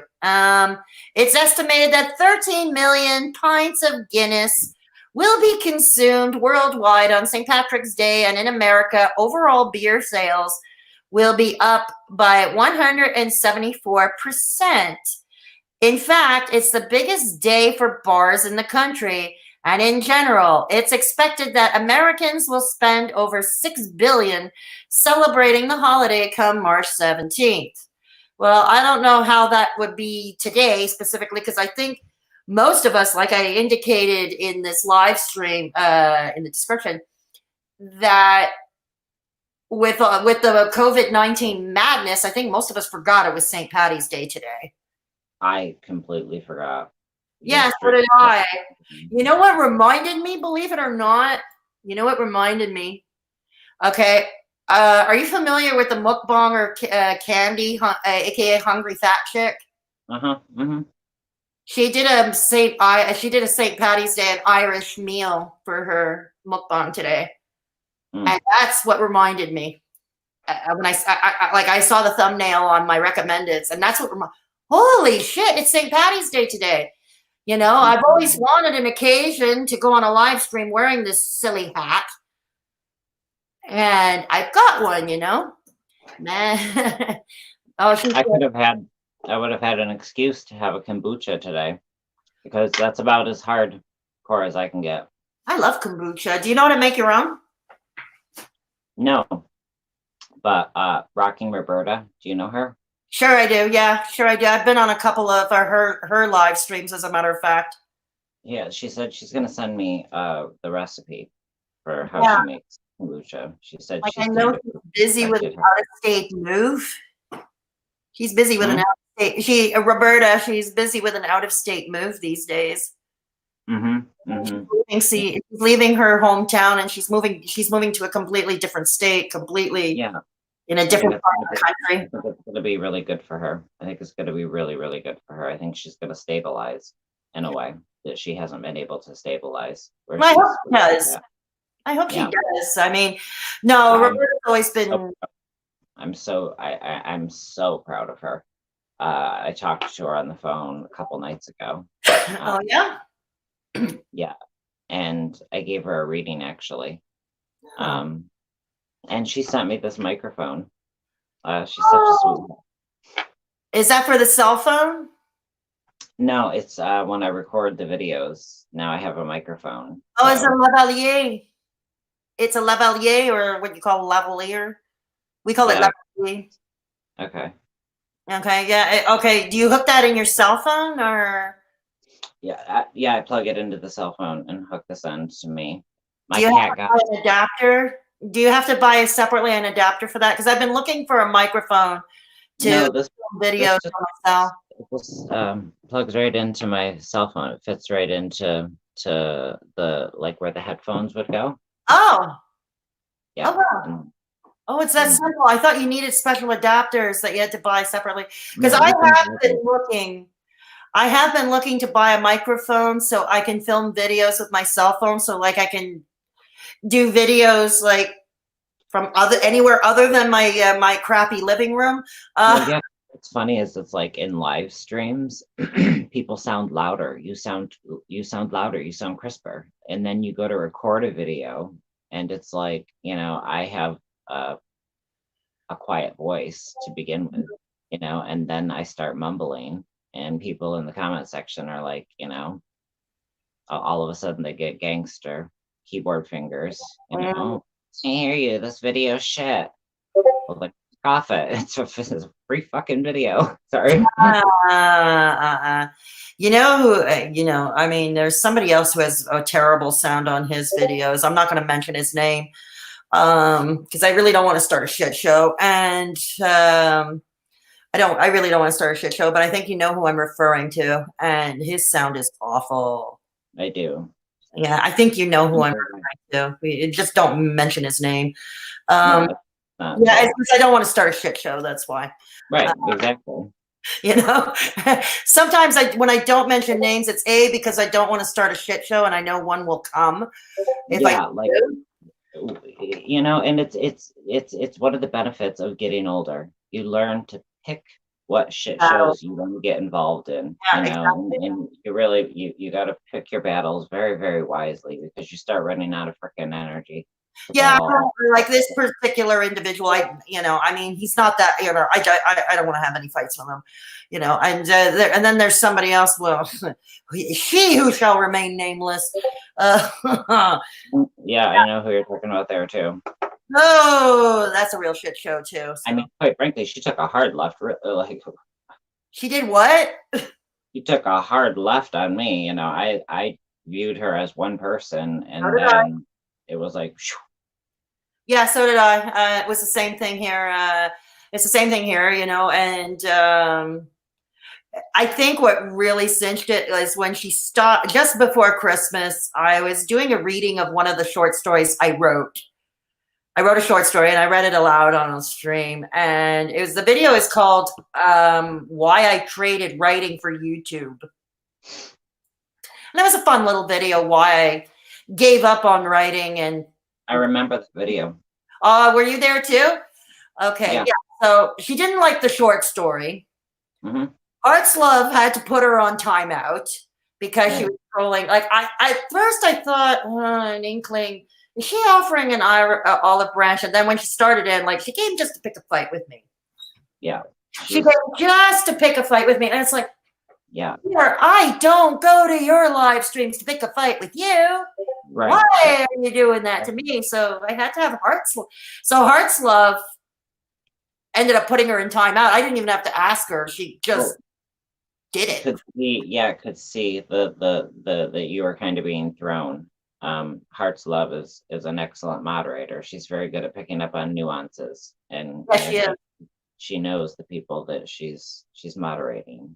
I think she knows when they're being thrown. I have been very, very fortunate when it comes to trolls. I dealt with a period of really, really severe trolling, and that was during the whole Chris drama. Yeah, I remember that. Unfortunately, it was during a really, delicate period in my recovery. Of course. Whatever. I'm grateful that other than that, I have not had to deal with the trolling. I think I've been called a faggot maybe like 3 times. Oh, God. I was really surprised about that. But I have been called Macaulay Culkin like over 100 times. Really? Yeah, everyone is always like, Macaulay Culkin. I'm like, are you serious? What? I don't know. Really? Wow. Yeah, that's probably the comment that I get the most. I'm not even kidding.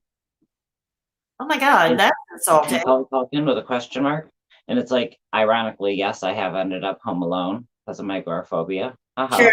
But nope, not him. Oh my God, no, that's insulting. No, I see that. Right. You okay? No, you're right. It is insulting. That made me laugh. Okay, yeah. Okay.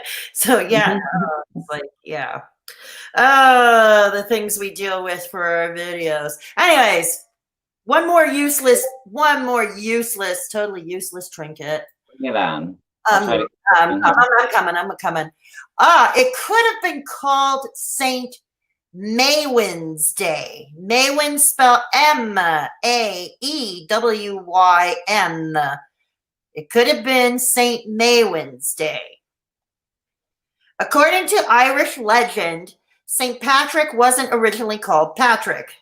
His birth name was Maywyn Succat, spelled S-U-C-C-A-T. Okay, so if I'm phonetically butchering this, I'm sorry. But he changed it after to Patricius, after becoming a priest. Oh, okay, he had to adopt a priest name. Okay. There are no female leprechauns. Sexist. No female leprechauns. I mean, how does that happen, I wonder? Don't be fooled by any holiday decorations showing lady leprechauns. In traditional Irish folk tales, there are no female leprechauns. Only nattily attired little guys who spend their days making and mending shoes, meaning they earned that gold they were always guarding. Oh, they made shoes. Okay. And here's the last one. Here it is. St. Patrick's Day lingo makes sense. You can't attend a St. Patrick's Day event without hearing a cry of Aaron go brag, B-R-A-G-H. What does that phrase mean? It's a corruption of the Irish Aaron go brag, which means roughly Ireland forever. Oh, okay. Sounded like Aaron Brockovich. Aaron Brockovich. Yeah. I saw that movie. That was Yeah, interesting movie. I Yeah. love that movie. Love that movie. What? There's a really funny line in that movie. That's all you got, lady. 2 wrong feet and fucking ugly shoes. Aw. Why are we so nasty like that? We make fun of other people's shoes. We make fun of their clothes. Yeah. You No, know, I know people are nasty about that type of stuff. and why do we Like, fat shame? Why do we fat shame overweight women? Why do we make why someone do we face? do so many things? Like we stereotype, that gay people, we're supposed to be very fashion forward and conscientious. Hello. No. He's wearing gym socks. Yeah, that is not me. Okay. And my socks, they're also cut off. Okay. Oh wow. I do shit so I'm comfortable. Oh That's how I live. I don't follow that status quo. And also, like, how people will attack, overweight people. oh yeah, Fat fat shaming. Yeah. And Oh it's the other way too, with when you're telling somebody to eat a hamburger, I'm telling you to F off in my mind. Like, I like it's insulting. It's insulting because it's like, oh, you think I like being underweight? no, I know. Hang on, Amy is in the house. Do you know Amy? Amy in the house? I'm not sure. 2 Y's at the end. Oh, yeah. Now at Real Talk Recovery. I remember her. Yeah, Amy. Yeah, she's in the house. Yeah, Amy, thank you for stopping by. Yeah, hold on. She just posted the Discord and Patreon and PayPal links. Let's quickly get the obnoxious e-begging portion of the show out of the way. Are we okay with that? Because the links are yeah. Send money. Send Yeah. money. This e-begging portion of the show. Thank you, Amy. What it was Kay from Journey to Find Kay who told me closed mouths don't get fed. She's right. She's right. Okay, for those of you who wish to support the channel, you may do so. I have a Patreon. Go check it out. I do monthly uploads. The videos are more of a personal nature, and some of them I may put later or some variation of a little later on my channel publicly. But most of my videos are more personal, and they are videos I'm not necessarily comfortable, stories I'm telling I'm not necessarily comfortable with a large audience. Okay. And my screen is frozen. Uh-oh. Uh-oh. Are we okay? I can see you. I'm moving. Uh-oh. Hang on. Uh-oh. The screen is frozen. Uh-oh. Uh-oh. It's not frozen for me. Uh-oh. I don't know if anybody hears me. Oh, phew. My screen froze. Did anybody, I don't know if anybody still heard me. My screen froze over here. Okay, yes. Are you on? What? Can you hear me? Yes. Okay.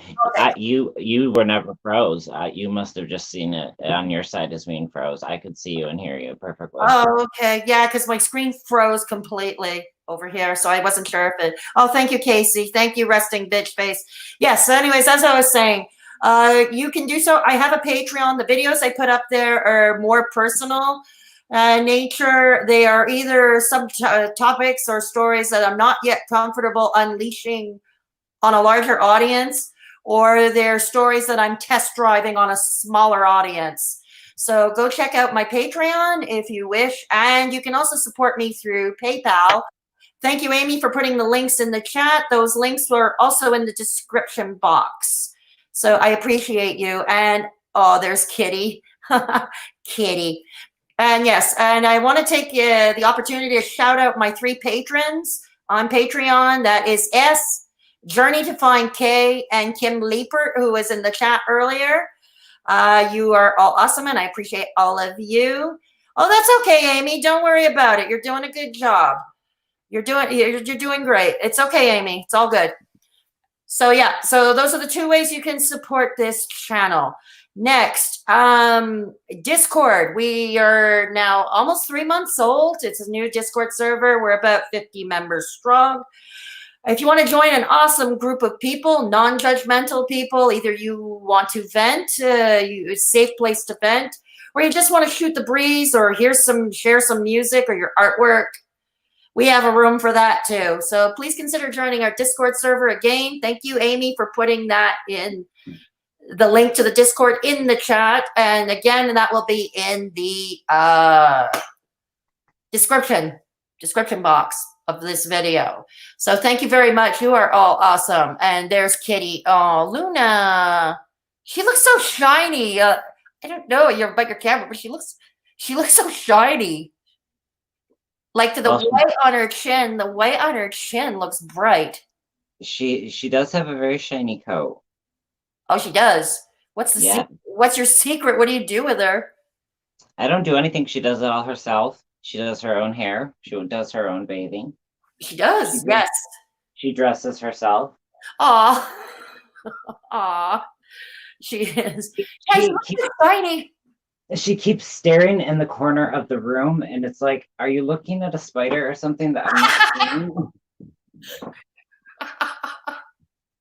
Hey, I have a pet squirrel. She is. I will bowl. I mean, I think that there's ghosts in this house. My mom saw her grandmother in this house when she was a little girl. My grandmother died in this house. My grandfather died in this house. This house is over 200 years old. Oh, wow. The main structure. Wow. Not the addition part is less than 100 years old, but this part is like I believe 214 years old. Really? And one of the floors, I don't know if you can hear that. Yeah, I hear it. I hear it. The house is almost like an old ship in a way. If you picture, when the temperature changes, the floors change, but it's something that's very structurally sound. It just, because it's old lumber, the way that things were built back then, they held a lot better. Thank God. I mean, she is just going crazy trying to get at something. What is it? Resting Bitch Face just said, I was just going to say that she probably sees a ghost. Yeah. I mean, she very well could be seeing, like, I don't know. I have certain beliefs that I guess maybe might sound silly to some, but I do believe that I have, some form of a guardian angel, some form of some higher power that has protected me in certain moments from certain things.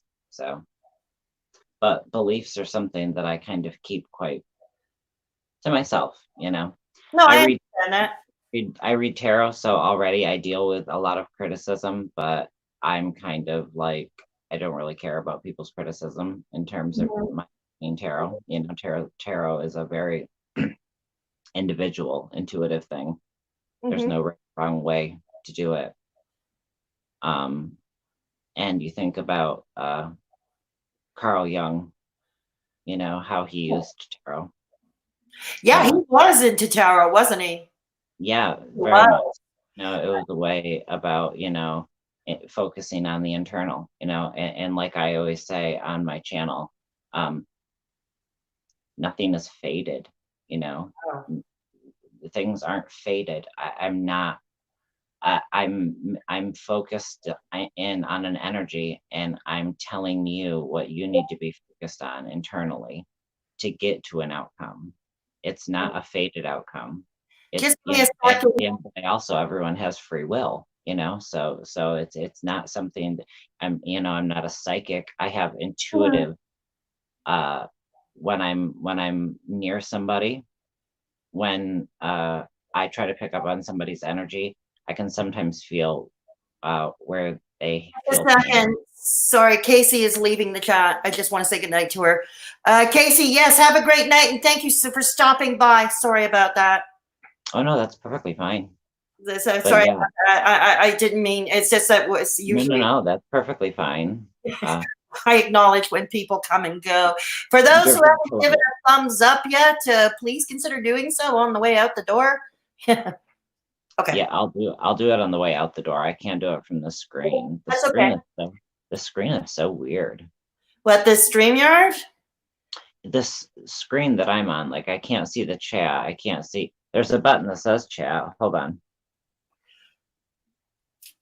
Some guests say they can see the chat, others can't. It's uncanny that way. It's uncanny. It's really uncanny that way. Some can and some cannot. Yeah. Resting Bitch Face asks if you're an empath. So much so that it definitely contributed to my agoraphobia. When I leave the house, I become extremely overwhelmed by other people. I choose to live alone because even people that I'm very, very close to, my parents, my brother, other people's energy can be very, very overwhelming for me. I strongly pick up on what other people are going through when other people are stressed, when other people are experiencing pain, especially on an emotional level, sometimes when they don't even recognize it. And then the Virgo in me, unfortunately, comes rushing in and tries to fix people, and at the end of the day, I have discovered that you can't fix people, no different than no one could fix me. I had to fix myself. So. Oh, wow. Oh, wow. Yeah, no, that's I've always considered myself an empath as well, to the point where, and as much as I dislike people most of the time, and I find that dislike sometimes gets more enhanced as I get older. I'm gonna, when you say old people, get off my lawn. One of those, okay? I'm one of those. Get off my lawn. Only I don't have a lawn. I live in a 4th floor walk up, but I live in a 4th floor walk up. But it's like, get off my gallery. It's like, yeah. But I got irritated with some children that drove their bicycles up my driveway. Like, oh yeah, it shouldn't have been a big deal, but I got irritated about it, and I was like, oh my God, I'm already becoming that crotchety old bastard. Oh wow. Daphne is asking you, Jason, how old were you when the agoraphobia started? Sorry, and I understand if you'd rather not talk about it right now. Oh no, that's totally fine. I was diagnosed with PTSD. First diagnosed me bipolar. It was an inaccurate diagnosis, but I was diagnosed with PTSD, later changed to CPTSD. When I was 22, and I then started self-medicating with painkillers instead of going to therapy and dealing with my complex PTSD. And as a result of that, I began to isolate, and agoraphobia takes things away in a very insidious manner. You don't see them going until all of a sudden you look around and everything's kind of gone out of your life, and then you want it even smaller, and then you want it even smaller. And I have gotten better at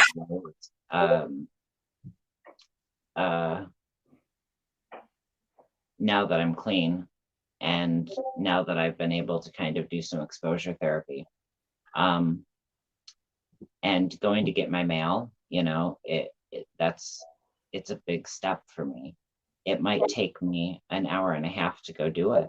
It might take me, going and putting my hat on. It's like, picture the theme from Rocky, it's like kind of amping yourself up to go and do something that, people take for granted. It's so simple for other people to walk out and get the mail.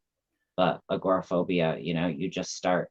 Agoraphobia, it's a result of a complication of a panic disorder.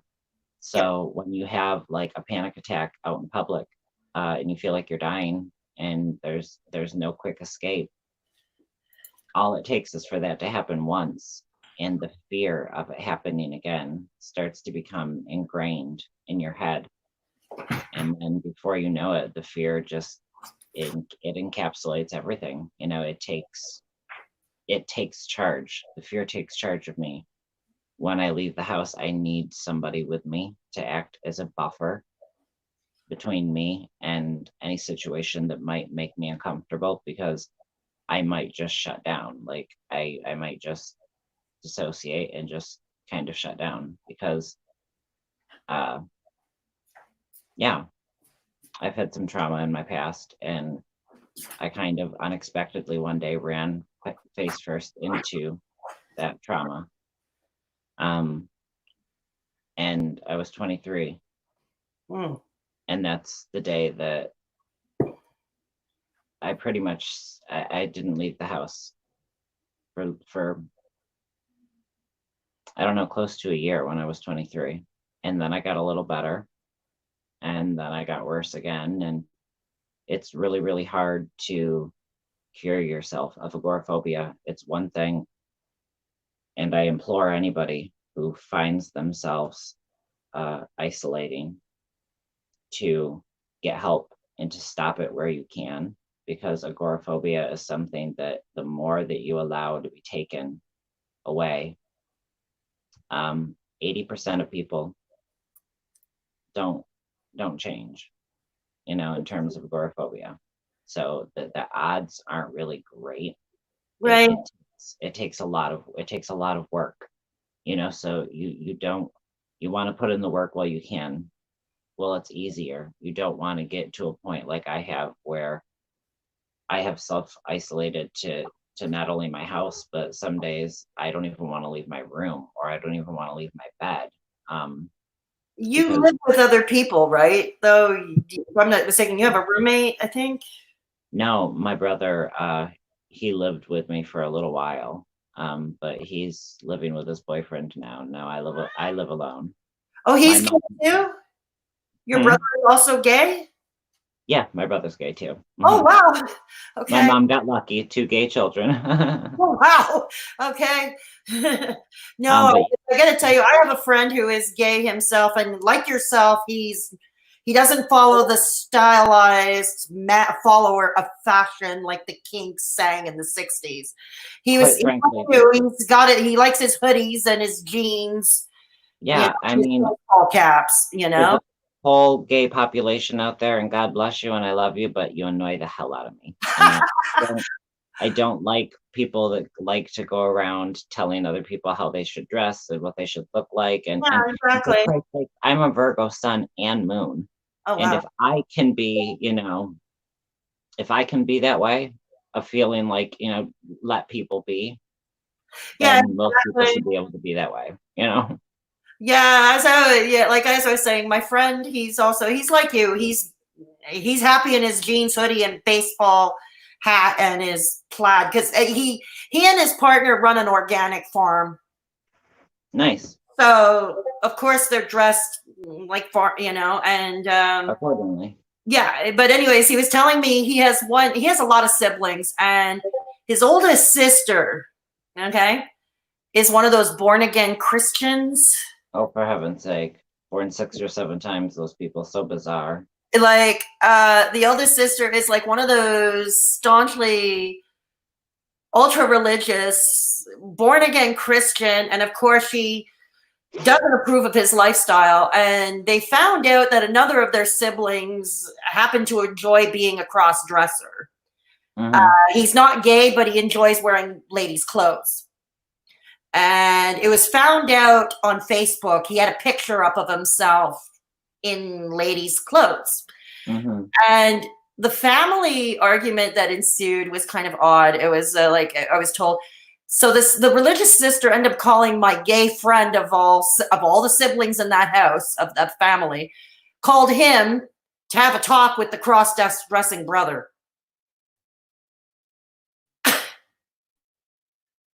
You look speechless. Unmute. Unmute. Your mic is muted.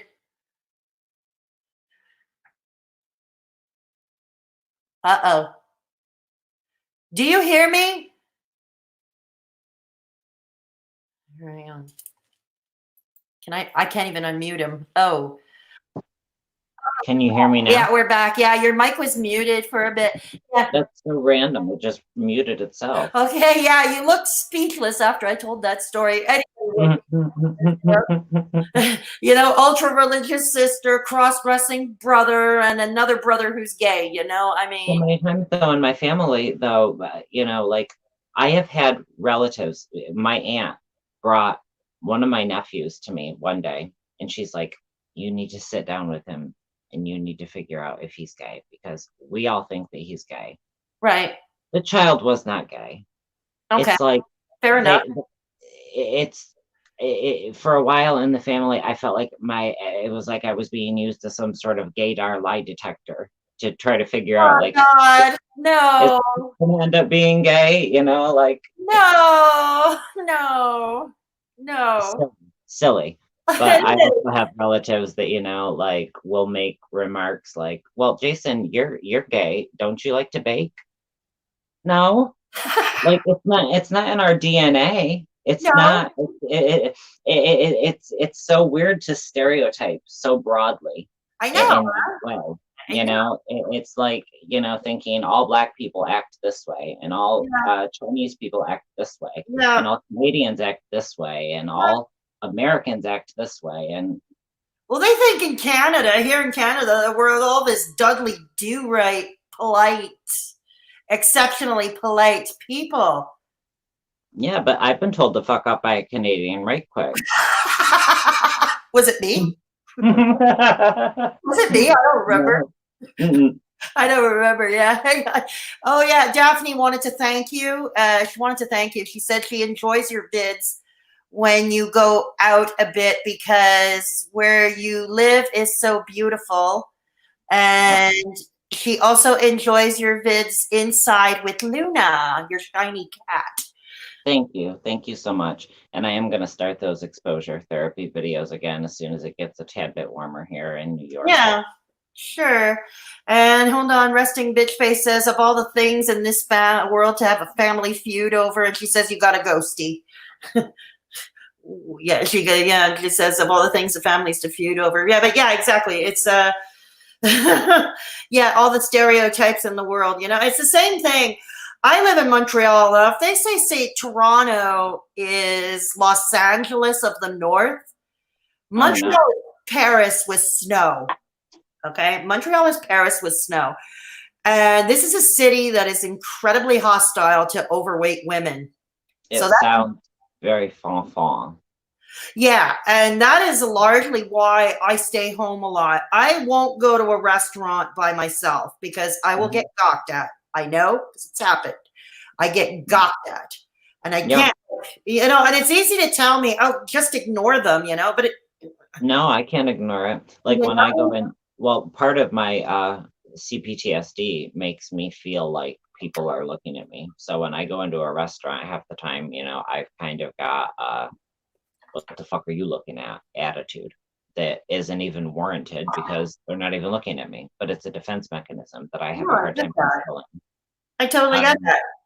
So I don't go in, not even when I was well, could I go into restaurants. I remember when I was 19, it was Halloween and I went into a cafe by myself and I had a panic attack and went into the bathroom and considered trying to climb out the window. Like that's how insane it was. Like I've done some really irrational things, having panic attacks. Right. No, I understand that. Like here in Montreal, like I was saying, people are hostile to overweight women and going into restaurants alone. And the first thing they want to know, what is she going to eat? What is she going to eat? What is she going to eat? And it's like, I can't eat in front of people anymore. It's like, That's so horrible. It's so horrible that people make other people feel that way. I know. And so if there's like a new vegan restaurant, and luckily my ex, Sheldon, who I think you've met. Yeah. Online. Didn't he do the voice of the panda? Yeah, he was the voice behind Bath the Panda. Yeah, he was. He did it so well too. I gave him his cues. Like just sound totally sarcastic and you'll be fine. But, and he did it because usually sarcasm is not one of his colors, but he did it. He was perfect. He was perfect with it. Yeah, he was. And anyway, Sheldon helps me also with a lot of the audio. He worked for AM radio as a producer, as a technical producer. So he was in charge of sound for many years, for like 35 years in his career, So anyways, sometimes once in a while, if there's a new vegan restaurant, I will ask Sheldon to come with me because I can't go to a restaurant by myself, and well, now in these times, that's not much of a choice because most of the restaurants have closed their dining rooms because of COVID-19. Yeah. But they did, but usually it's like I can't go unless that's why I have Sheldon come with me. Or when my former friend would visit, he would come with me to try the new restaurant with me. It's like I can't go alone. Maybe some other overweight woman here might have thicker skin than I do. Other people's judgments are very, very hard, and you're right. Some people do have thicker skin. My brother is one of them, but he's a very typical fire sign. What is he? He's a Leo. My brother's a Leo too. My brother is a Leo too. My brother, he'll paint his nails and go into Walmart and just not care. Now, there have been moments in his life that it's created certain situations where, the protector in me, because I'm super protective of the people that I love. Is he younger or older than you? He's 5 years younger than me. Okay, so considerable. Okay. Yeah, but he's in his 30s. I still look at him like he's my younger brother. Sure. Or like he's my little brother. But yeah, he's gotten himself in situations where people have said things to him and he just kind of shuts down, and I see him get all embarrassed, and I go for blood with these people, who want to kind of separate me very quickly from people that do that to other people, because bullying is a huge trigger for me. I was bullied horribly in school. I was molested. Oh God. And bullied by my molester. Oh shit! I'm so sorry. I was bullied by teachers who thought I was lying until it came out that he had actually done it before, back in 1970, and he didn't even have a fucking teacher's license when the school hired him. What? Really? Yeah, but teachers were sending him flowers and saying, what a horrible student I was, and that's why I was coming out with these vicious allegations against him. The only reason that I was a bad student is because he was intentionally flunking me in math so that he could privately tutor me. Ew, I'm so sorry. And at home, my dad wasn't that great of a guy back then with drinking and drugging. So there was a constant imbalance. There was no light at the end of the tunnel. There was no stability. There was no one to talk to. It was all secret.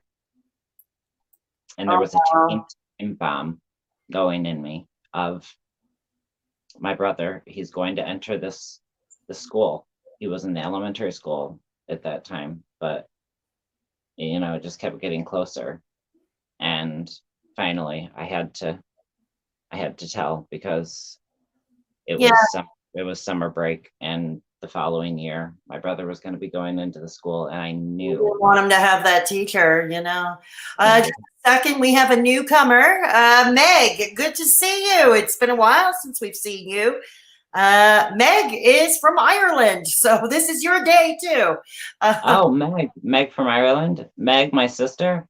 Just Meg. I think we both met her at Hedda's Haven. Yes, honey. Hi, I love her so much. Yeah, I can't see in the chat. I can't see anything in the chat. No, I know that. That's why I interrupted you. I just wanted to welcome Meg. Yeah, no, and if you remembered Meg, or if you know Meg, but we've established that We all know her. And yeah, Meg, long time no see. It's good to see you back here. Back here. You know who she is, huh? Yeah, you know who she is. I'm sorry. Well, I love you both so much. You love. Oh, thank you. And Miss Ray Bell is also in the house. I think you might remember her from Real Talk Recovery. I'm sorry, some who? What's her name? Miss Ray Bell. Oh, yes. Real Talk Recovery. Yes, I know. I remember you very well. And Meg too, obviously. Meg is. Yeah, Meg is her little jaybird. Meg is so precious. I love her. I love Meg. Meg's an inspiration to me. Meg also kind of has a hard time getting out of the house. Yeah, she hasn't. She just said she has not been very well lately. That's why we haven't been seeing her too much of her. I'm sorry to hear that, Meg. Resting big face, I'm just going to address the chat for a second. Resting big face thinks that you're very brave, and she thanks you for sharing. Oh, thank you. And Nikki thinks you have a very strong, sweet soul. Thank you. Meg thinks you and I are both legends. Thank you. Oh, cool. I never thought of myself as a legend. Like I said, I always thought of myself as old and not cool. Like I always say, I'm old, not cool, not tech savvy, and I'm from the early 1700s. No, I disagree. Look at your hat, honey. Look at your hat. Yes. I needed an excuse to wear it. I needed an excuse to wear it on a live stream. It's the one hat I haven't worn on a live stream, and I needed an excuse to wear it. But like I said, I only discovered it was St-Paddy's Day because everything on my news feed had nothing on Twitter or on Facebook had nothing to do with St-Paddy's Day. It's all about COVID-19, and it's like, and then until I saw the thumbnail on my recommendeds from Candy, Hungry Fat Chick, who did a St-Paddy's Day mukbang, you know? And that's how I figured out. And I said, I always needed an excuse to wear this ridiculous $3 hat on a live stream with a very expensive top. It looks good on you. So, so thank you. I appreciate that. She says, hold on. She loves the green. Miss Ray says she loves the green guys. Miss Ray also says that she has missed you. She has missed you. And Meg says, fear not, guys. I'm a tough cookie. You're all awesome. Thank you so much. I went for so many people online. I am very Virgo in that way. I go into hermit mode. It's okay. I don't like that about myself. I always try, and I tell myself every time I'm not going to do it, but I start to isolate sometimes. I go through periods of isolation. Oh yeah, we do too. Yeah, well, I think with this pandemic, nowadays, because we have to self-isolate or social distancing, those are the new words in our vocabulary these days. I think the internet is now integral of keeping us in contact with people. But then, like I said, Jason, you and I don't get out that much because we have our issues. This is literally taking something that it has been, a crippling, debilitating issue, and has turned it around into a superpower, where most people stand to be alone. Exactly. I heard. I choose this. I heard something interesting last night. I don't know if any of you are familiar with she's a drama channel, Carrie the Nosy Housebrow. Oh, I love her. I love her too. She did a live last night. I think it was last night or the night before, talking about the COVID-19. She was talking about how she believed, and I think she's right on the nose here. She's right on the mark here. She said that those of us who suffer from chronic illness, and because of our chronic illnesses, we don't get out much. And she feels that, and we likely, plus we have, extra things we have to do that other people's don't, and she thinks that, for this pandemic, those of us with the chronic illness are probably the best prepared. Yeah. In a lot of respects, we're the best prepared because why? And she's right on the mark here. Like, for instance, I have a very bad immune system. I have a very bad immune system because of some of my conditions. And plus, I've had pneumonia twice since 2010. I had pneumonia Yeah, twice. that's my mom too, and that's very compromising to the lungs when you Yeah, have it. yeah, exactly. And because of that, I think this is where Carrie, so we know about our self-care that is a little different than, say, someone who is healthy and who is not immunocompromised. We have to go through certain rituals, and especially during, the after Christmas period, which is the cold and flu season. Right. And we have to take extra precautions all the time anyway.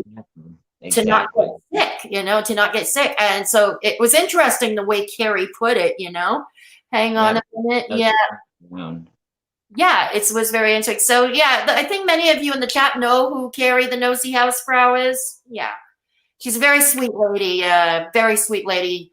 Whenever I want my drama fill, I go to her. Well, I go to others too, but I go to her a lot for my drama fill, but also because Carrie is close to my age. Carrie is an older woman too, she's closer to my age. So I gotta go grab a cigarette. We'll smoke one more cigarette together. Okay, cool. Okay. All right. My parents' wedding anniversary is today. My dad said he did it so he'd remember the date. Oh, cool. Okay. Happy anniversary to Meg's parents. Miss Ray, I went for my mental health appointment today and it was canceled. I've been waiting 3 months and now I don't know when they will get me in. So yay, coronavirus. Oh, I'm sorry, Missa. I'm sorry, Missa. Thank you for having Nikki. Thank you for having a chill live tonight, Fedora. I'm so grateful for the internet. Yeah, we were saying the same thing just now. Just Meg, Sam, Jaybird. I'm a Virgo. I isolate a lot too. Meg says, I got lovely letters offering help from the church. I said, yes, please. Okay, good. I'm glad you're accepting help where it's offered, Meg. Because I think nowadays, with all the hoarding and the greed that's going on of goods and services, like toilet paper, I think it's important. We do need to help each other more than ever before, and we need to check on each other. So, yeah, I'm glad you're getting some help from your church, Meg. Just running meds, etc. Humans can be the most beautiful souls like you at Nikki. Okay, cool. I'm glad we have it's vile, CK, so selfish. Yeah, you're right. You're right, Meg. You're right. Oh, what a mess. This house is too big. What? What did you say? I said this house is too damn big. Yeah, my apartment is small. My apartment is small. But yeah, I was just reading off the chat, catching up with the chat. And I was just by the way, like, hi everyone in the chat. I know I can't see what anyone's saying, but yeah, this happens with the guests. Sometimes you can, because I've been a guest on other people's streams using StreamYards, and sometimes I can see the chat and sometimes I can't. And most people say they can't. So I have to, so obviously I check on it for both of us, right? So yeah, I check on it for both of us. Exactly. Yeah, Meg was saying she was getting offers from her church to give her a hand with certain things. And I think that's great, I think that's great if we can see some positive in humanity. We see people actually helping each other rather than trying to hoard or go out, go to the pharmacy and go after toilet paper like it's Black Friday at Walmart. Yeah, and when I see people helping other people, I mean, it does something to me. Like, I can be having such a horrible moment, and normally I am when I'm out of the house because my nervous system is constantly working against me because it was damaged and compromised when I was young during developmental years. Okay. But I will see something as simple as someone younger holding a door for someone older, or an older couple walking by holding hands, like just something so small. And it fills up something in me that constantly feels like it's being depleted because of my empathy, I guess. Sure. So I eat those moments of humanity up with glee, Sure. I try to spread kindness always. Losing my cool on Chris, is something that is so not my style. Well, I think he brings out the worst and most. Let's be fair here. I think he brings out the worst in most of us. This is why I'm grateful for people like Kay of Journey to Find Kay. She seems to have the stomach for it, because that's what. For those of you who don't know Journey to Find Kay, check her channel out. She does talk a lot about mental health. She also does commentary. And she mainly reacts to the Rewired Soul. She does work in the mental health field as a case manager for some organization in her state. So she gives her points of view from that. So yeah, do go check out Journey to Find Kay. I will link her channel as well as both of Jason's channels in the pinned comment later. Journey to Find Kay. I love her. Oh, I love her too. I loved her since her very first video on the Rewired Soul. And as a matter of fact, it was literally like the first 10 seconds of her very first video about the Rewired Soul. And I was like, oh, yes, bitch. Yes. No, exactly. Well, she and I have become pretty good. We've never met in person, obviously, but we've become pretty good friends online. Like, we talk privately. We chat privately very often, and I'm proud to call her one of my friends. She has collabed with me on a couple of live streams, and I hope to have her back. She acts like a sweetheart, and that is one thing that I can. It's certainly not credit Chris with, but the whole situation playing out the way that it did has brought into my life some of the people that I now consider like family, and you're one of them, like the kindness that I have found in these communities. Yeah, exactly. I've never experienced in my real life, so it's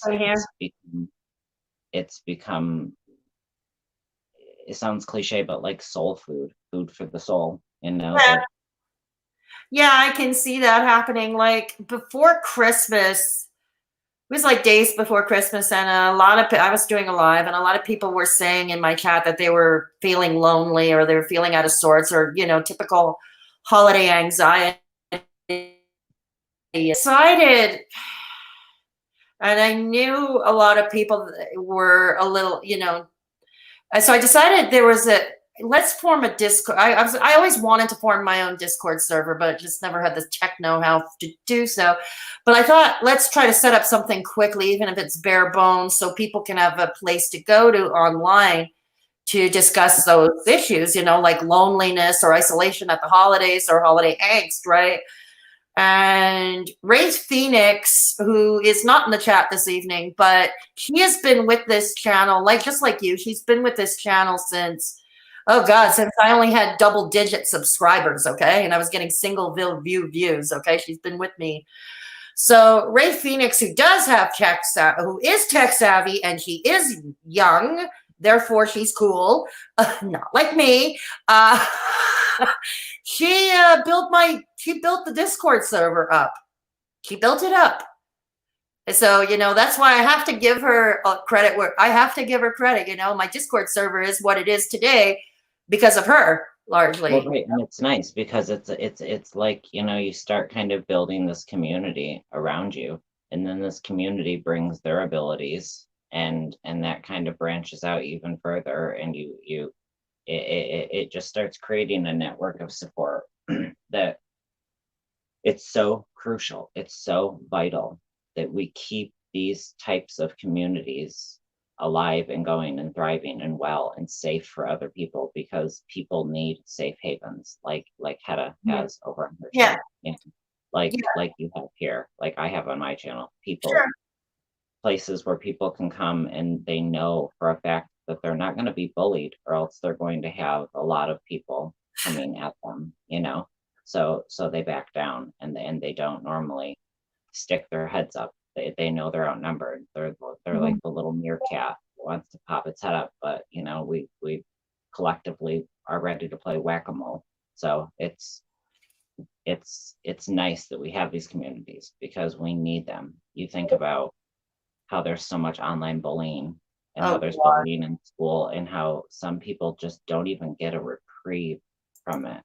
They experience it everywhere. They experience it. Some people, it's in adult life too, in the workplace. And then they come home and they deal with an abusive husband, whatever the circumstances. This type of community is an outlet, in my opinion, for people. And it's something that in this day and age is really, really important to have. Yeah, absolutely. So I mean, the Discord server is something I've become quite proud of, actually. And it's not just, for venting. It's also if you want to have fun, you just, light conversation. Most who are in the chat or who have been in the chat and you're a member. Yeah, you're a member. Casey, who was in here earlier, was a member. Amy's a member. Heart's Love. Wraith Phoenix, well, she built it. She built it. Yeah, she built it. Absolutely. Yeah, most of our members, those of you who are there who haven't joined, I just put the link in the chat. Please consider joining if you haven't already done so. Daphne is also a member. You can meet. You can talk to us on a regular basis. You don't have to wait for me to bring my ugly mug on a live stream to talk to each other. You can join the Discord server and do that anytime, so that's why I do that. But I did a video not long ago with Wraith Phoenix. He collabed with me. I saw part of it. I jumped in. I was it was about talking about online friends versus in real life friends, IRL friends. Yeah. Oh, actually, I saw it it was right after it had aired. That's why I was trying to think, why didn't I communicate in the chat? Because it wasn't live. What did she say? I'll grow the gonads too soon. Meg, she said she's gonna grow the gonads too soon. What? For what? Meg, you should join our Discord server. Leave it up to Meg. Yes. Meg, you really should join our Discord server. You're gonna find friends like Daphne there, and Steph, the blogger. Yes. I don't know her last name, Steph, but she's British and she's a blogger and redheaded Steph, fabulous Steph. She wears glasses. Yep. I call her my sister. You call her your sister? Oh, okay. So we all know each other. Yeah, Meg, you should join us. Nikki, you too. She's my sister, like James Charles says it. My sister. James Charles. I have zero interest in makeup. I have honestly zero interest in makeup, and I know where, because this is a question I've been pondering. Like with societal beauty standards, it implies, what's the first tip? They always tell us put makeup on. Are you telling us, ladies, that we don't look good without makeup? We don't look good au naturel? Is that what you're telling us? It's insulting. I mean, it is. Men get older, women get older, men get wrinkles, women get wrinkles. I think we need to embrace these lingo. Here's the thing, it's a different lingo. And I did a video about that too, the double standards on that.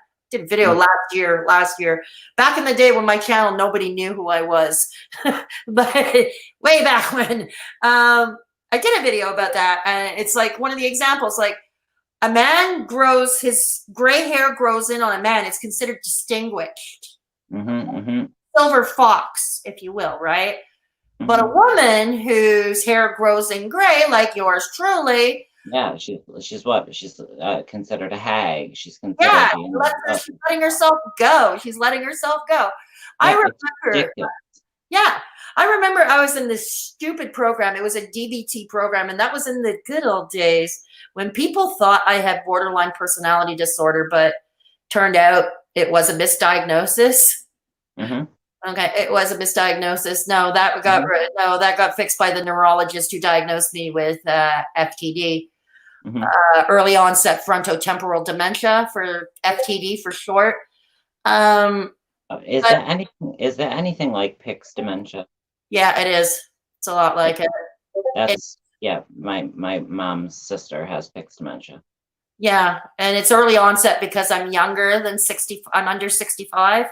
Right. It started in my 40s, in my 40s it started. But I remember, anyways, back to the stupid DBT program I was in, and it was all women, of course, because, well, only women can have BPD, right? So it was this, and the way they did it was stupid. And they wanted us one day to come in all dressed up and made up and all making ourselves look pretty. You know what they told, you know what I did? I arrived in sweats. I had a hat. I had a hat like I always do and sweats. And here's the thing. I always felt that hats make the outfit. It's so simple. Of course. Yes, honey. It is so simple. It's dirt simple. You have a bad hair day too, you're covered. You're covered, you know? Yep. And so I was a hat or a hood all the time. Oh Always. God, yeah, you know. Always. Hell yeah. Always. Hell yeah. So I was wearing sweats, you know, and besides it was a morning, I wasn't feeling well. I was having digestive issues, and which happens often with me. And so I was having digestive issues. I really don't feel like wearing tight fitted, form-fitting clothes. You know, I want to be in baggy, loose sweats. The looser, the better. I'm always all loose. Yeah, exactly. And they said, what are you doing? Why are you wearing that? And it's like, well, let's see. This is a hospital. I'm a patient. I'm dressed appropriately for my environment. They didn't like that. They thought I was too much of a smart ass. And I mean, they're ridiculous for.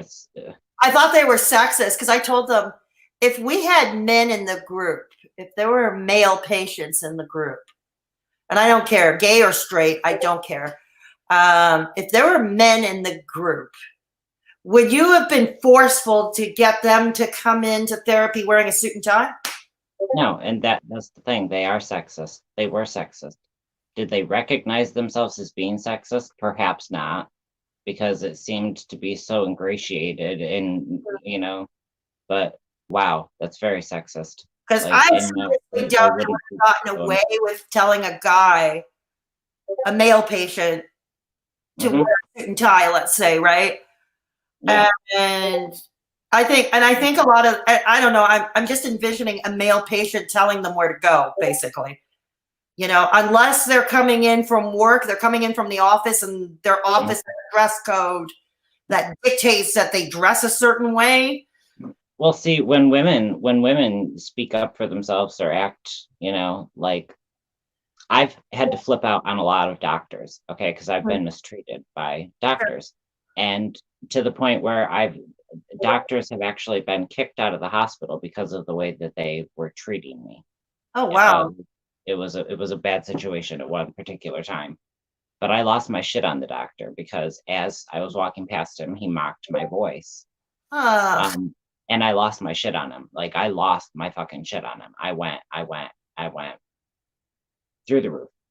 But it got me thinking afterwards, like had it been a woman that had done that, like they would have thought she's hysterical. They would have thought she's PMS, you know, she where your mind goes with a woman, it's different. And it is a sexist way of thinking. You know, we're all emotional creatures. We can all be triggered by the same things. We can all be triggered by very different things. We all have visceral responses to things, you know. Women are much more balanced. That's what I see, you know. Women are more balanced. Men have testosterone, and testosterone is not a great thing. It's not great for everything, you know. It's not great for sometimes decision making, you know, because you get the men that kind of, you know, that whole mentality. Yeah. And it's just like, dude, I wish that there was like some glands that we could drain your testosterone. Like, I wish my dad was that way. Yeah, it was the same thing, you know. Like, and I even had the nerve. I was the only one who had the nerve to bring that up. I said, if there were male patients in the group, you would dare have tried to pull this crap. You would not have dared to pull this crap. That straight talking Fedora chick, honey, even then. Straight talking, because I talk straight, I wear fedoras, and I'm a chick. But you know, and I remember in individual therapy, because VPD, the DBT requires individual therapy weekly as well. And I hated my therapist. In all honesty, I hated her. Dr. Ilana Chronic. Yes, I'm naming names. Yeah, well, but she was like this Barbie doll. Okay, this like super petite Barbie doll. I thought, okay, there is no way this chick is going to be able to relate to me or my experience being a fat older woman in Montreal where that is frowned upon. Okay, there's no way she's going to relate to this experience. And she didn't. She couldn't. In the 9 months that I saw her, she couldn't. And like she called me DYKE. Sorry, I can't say the word. YouTube will shut me down. I can't say the word. YouTube will shut me down. Yeah, that's yeah, she called me that. And I did, she called me that. And because she said I had the thought patterns of a dude. So, you know what? I think it's the whole yin and yang thing. Some people, some men have some female thought pattern and some chicks have some dude thought pattern. At the end of the day, not to get too like esoteric or to get into my tarot talk, but go ahead. We really do have within us, all of us, divine feminine and divine masculine qualities. We do. Yeah. It's just a fact. We a lot. It comes down to like nature versus nurture, and what you're born with, a more even balance in terms of your emotion, being able to express your emotion in a way that doesn't get frowned upon because you're not being a man, or being able to express your emotion, maybe your anger, and not being looked at like you're hysterical or you're being a bitch. Yeah, exactly. These things kind of change us throughout the years, but what we're born with, what we come into this world with, is more of a balance of that masculine and feminine. What we know of, what we classify as masculine and feminine, they're just qualities. They're just qualities. Oh yeah, it's like, hold on. The chat here, somebody, Meg has been saying something interesting. She says, Meg just said, she said, she was told by her psychiatrist that she was an attention seeker because she is heavily inked and pierced. Oh wow, that's a new one. Tattoos. She's got a lot of piercings and tattoos. Yeah, that's a new one. That's a new one. I mean, you know what? First of all, I love tattoos, and if I could afford it, which I can't, but if I could afford it, I would have sleeves. Me too. I would have a lot more than I have. Trust me. And I would have my chest more than this songbird over here. I don't know if you can see it. The songbird. I would have way more on my chest than the songbird. Piercings I can't really do because I have a skin condition. I have chronic dermatitis. I had an eyebrow ring and I ripped it out twice. Yeah, brow piercing? Yeah, I had an eyebrow piercing and I had a really bad cold when I was 19 and I took NyQuil and I fell asleep in a crocheted blanket. Sure. And apparently in the night it got hooked around in the blanket and then I spread in the middle of the night and just ripped it right out. Ouch. Oh. And then I got pierced again. And like when it got pierced, I was told that it might like fall into where, like, because there's a scar there now and there's like a chunk of skin that's missing. And it's why my goddamn eye is lazy as well. Oh no. Did some nerve damage, that sounds painful. Yeah. It's like doctors, they like to, I don't know what it is with professionals, and I notice they pick on the women more than the men when it comes to their appearance. I've noticed that. Women more. I remember Dr. Ilana Chronic. You know what else she used to tell me? She wanted me to stop wearing hats to both group and individual therapy. She wanted me to stop wearing my hats. But she wanted me to start wearing makeup. Here's the thing. This is where it makes no sense. She said she wanted me to stop wearing hats because I did not need those artificial weird trappings. But paint your face. But paint my face. My request from her would be to stop talking. Like, stop your suggestions, stop talking. You're on my nerves, Blondie. Did you have blonde hair? It's like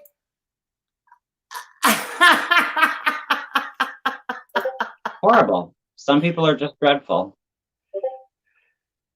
oh my God. It is.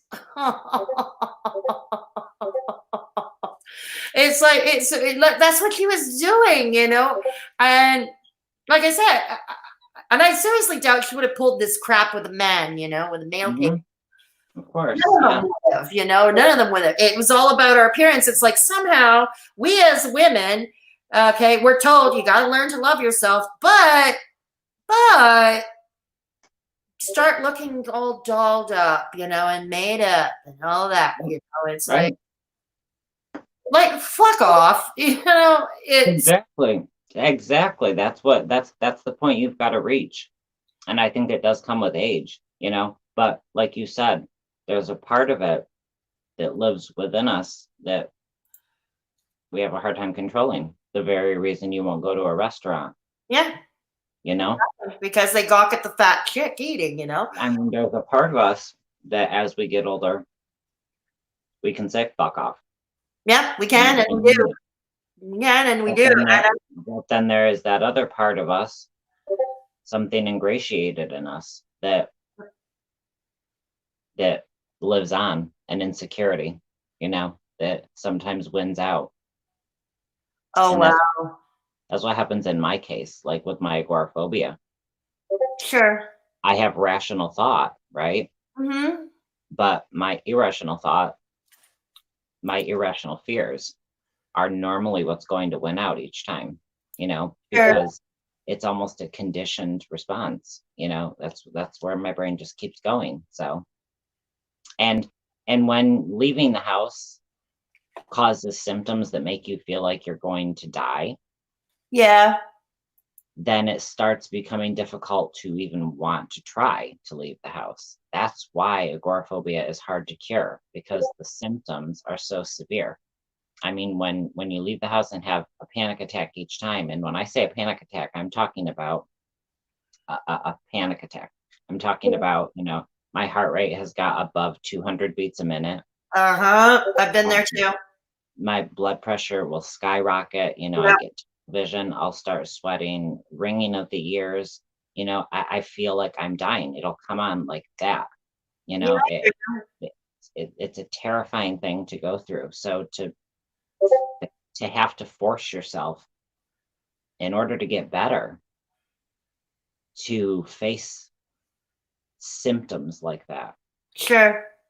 That's absolutely. That's where it's you know, that's where the percentages of people curing their agoraphobia are very low, because it's very hard to face that. But having these online communities has helped me. It's helped me too, you know, it's helped me too. And like I said, most of my audience and most of my community are from the United States, even though I am in Canada. Mm-hmm. But you know, I've found I've had more in common with my American viewers as well as those from the UK. Because I think, according to my analytics, the UK is a close second. My viewers are from the UK. It's a close second.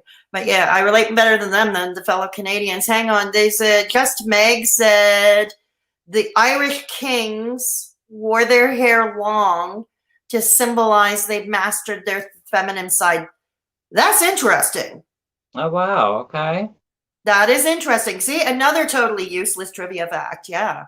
You know, and I had long hair when I was like 20 years old. I had hair that was down here, and my hair was so incredibly curly. It fell in ringlets, like perfect little fucking ringlets. Oh, that must have looked good. I always like men with long hair, personally, and I've got pictures. I'll have to. Oh wow! Meg said something. We'd have to do our own logo. Okay, we can do our own. We can do that. I'd have to find a graphic artist, but yeah.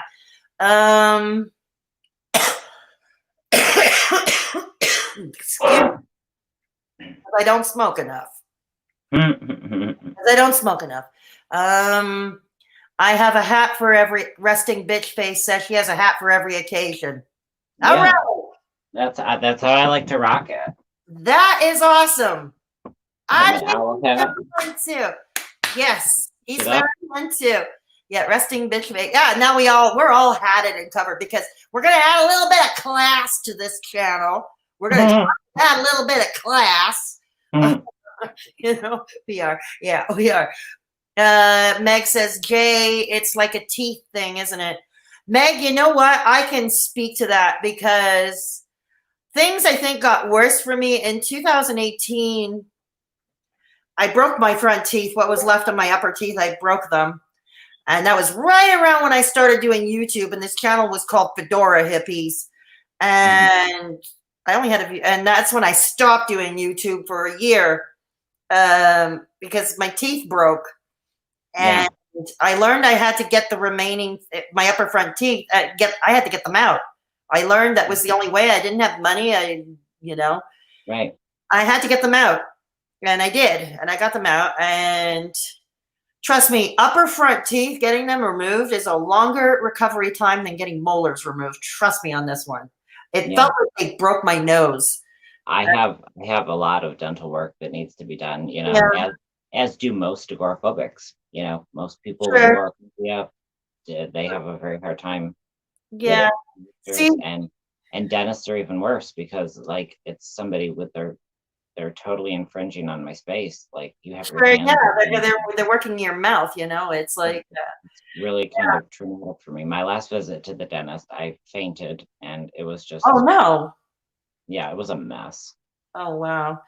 So anyways, like I was saying, yes, folks, if there's anything fake on this chick here, it's her upper teeth. These are fake. Okay. These are fake. But I had to look good. Well, thank you. I have to learn. They are uncomfortable, though. Trust me. They are uncomfortable. They make food taste weird. Trust me. That's what my brother said. My brother, he's younger than me, but he was born with no enamel on his teeth. He had to have dentures. He had dentures 7-8 years ago. And that's what he said too. Food tastes different. They're incredibly uncomfortable. Yeah, they are. That's what my dad talks about. My dad had some sort of dental diarrhea or some such shit. I don't know. I'm sorry. Suddenly I'm swearing like a trucker. I do too. I do too. Yeah, but it's the same thing. So it was like I had to learn how to talk again. I had to learn how to eat again. And it's just been a whole ordeal. And just it goes to show how shallow people are. I had joined a Facebook group for Montreal singles because, well, I'm looking for a mate. I'm looking for a mate. Probably won't succeed at it, but anyways. And there were a lot of these people complaining about people's dentures. They were complaining about their dentures. Because some people are shallow. Yeah. But not everybody. I mean, you definitely have to put in a lot of legwork. But you're definitely gonna find somebody. Mark my words, you're gonna find a partner. I am. I really feel that. Yeah. But it's just a matter of putting in legwork. It's like I was told by somebody, it's hard for me to think of myself finding a partner because I'm agoraphobic. Who's going to find me in my house? A mailman? I don't know, go on a dating site, I suppose, but... Right, so I know I have to put myself out there in whatever you do. If I want that, So that's kind of what I think you have to do, is just not be afraid to put yourself out there and just always be yourself, because I truly believe that there's somebody for everybody, and the more authentic somebody is, the more attractive they are to the right kind of person. You know what I'm saying? Thank you. You know, it's just that this city is very, very shallow. So, I mean, I figure if I was going to find a mate, it's not going to be from somebody from Montreal, that's for sure. Mhm. Montreal men are like children, you know, and the men in my age bracket are trolling the schoolyard, if you know what I mean. Mm, They want right. girls young enough to be their freaking daughter. Um, Mhm. you know, freaking daughter, you know, but and that is annoying as fuck. But I don't Yeah. know. Have you ever seen the movie? It's from 10 years ago. It's one of my favorite movies. It's with Diane Keaton, Jack, fuck. My FTD, Jack Nicholson. Jack Nicholson. Jack Nicholson. Something's gotta give. Something's gotta give. That's it. And if you remember Frances McDormand, she played Diane Keaton's sister. Mhm. Mhm. A Mhm. woman studies professor, this hippied out, this uber. She's a woman studies professor from Columbia University. I And they're loved all at her. the dinner table, you know, before he passes out from a heart attack. They're at the dinner table. And Frances McDormand's character, as this woman studies professor, says, you know, explains how men like him chase after younger women, leaving older women out. And older women are about as fucked a demographic as can be. And that's true. That's why I said you've got to put in the extra legwork. You know, it's sad, but it is about a certain demographic where, like you said, older men sometimes are looked at as like the whole silver fox thing. Yeah. Now, thank God I have decent genes, and I'm pushing 40, and I don't think I quite look 40 No, yet, you look good. No, you don't look 40. You're good. but I'm not going to get that silver fox thing though, because I'm gonna just stress is starting to take my hair away, honey. Oh no. Stress is starting to just cause like I even am losing stress on my legs. Oh Look at dear. that. My legs just made the color change in that camera because they're so white. I'm like an albino. Look at that. Oh I wow. changed Oh the camera. wow. Oh wow. You know, so it's so yeah, it's like older women are about as fucked the demographic as can be. It's one of my favorite movies. Any of you who have not seen it, Something's Gotta Give, I highly recommend it. Oh, Um, it's great. it, It's it great. you know, watching Keanu Reeves playing the hunky doctor, you know, it's like a fellow Canadian, by the way, Keanu Reeves. I love that movie. I love that movie so much. It's so Something's gotta give. There's another Jack Nicholson movie that came out that I really liked too, right around that time, with Helen Hunt in it. She who? had a with Helen Hunt. Hunt, Oh yeah, I know what you're talking about. As Good as It Gets, I believe. As Good as It Gets. Yeah, that Yeah, was a really yeah, good movie. yeah. She plays a single mom, a struggling single mom. She works as a waitress. Yeah, Jack and has Nicholson 6 is sons. this misanthropic writer, you know, who lives in the building. Yeah, the curmudgeon, Yeah, talking about very the misanthropic. Jews' appetites aren't as big as their noses. Like he just said the most outlandish things. He spoke almost like oh, who's that dead comedian? I used to adore her, but she was really mean. Joan Rivers? Yes, I loved Joan Rivers. Did you? Like I'm not a fan. Sorry. it. No, that's totally fine. Uh, as she got older, I just saw a certain side of her. I saw all of her insecurities. I saw everything that she was hiding behind all those insults, and I don't know. I think she knew who to bully. She knew to always she would only bully somebody who was elevated, who was up here, Mm. like she never bullied somebody that was she never kicked somebody when they were down. She would never make a joke about somebody in that manner. Like there was a certain line that she didn't cross. But like so many comedians, I think that there's so much hidden pain there that I just tend to feel Mhm. sad when I am watching comedians, especially like, and you think of like Robin Williams, Oh and yeah, he, he was a he's genius. a very sad man. You know, What? Philip Seymour Hoffman was a very sad man. You know, these really funny guys who. Absolutely. Yeah. Who are actually very, and I've heard of this before. There is a guy I know in Montreal. He's not famous by any stretch of the imagination. He's a struggling stand-up comic. And he's not famous, but he's trying, he goes on the club circuit, and he suffers from clinical depression. He suffers from major depressive disorder. And it keeps him to the point where it's so severe, he cannot hold down a regular job. Wow. He cannot hold down like a 9 to 5 job or go to the office. Right. Yeah, that's what people sometimes don't understand about how debilitating depression is. It's not like you're given a choice. You know, there's a difference between being able to force yourself to get up out of bed some days, and we've all had those days. We know what that's like. And a difference between not even having the motivation to blink, to get up, to drink, to pull the covers off, to do anything, to just kind of have that fuck it attitude. Sure. You know, that's when that type of debilitating depression hits, it's impossible to hold down a job. Yeah, exactly. But he is trying to be a stand-up comic, and I think he finds it therapeutic, when he goes on stage. And it's kind of atypical for somebody with MDD, because generally people with the diagnosis, the last thing they want to do is set foot on a stage in front of a lot of people, and tell jokes and hope that you will make them laugh rather than get heckled, and heckled in a bad way.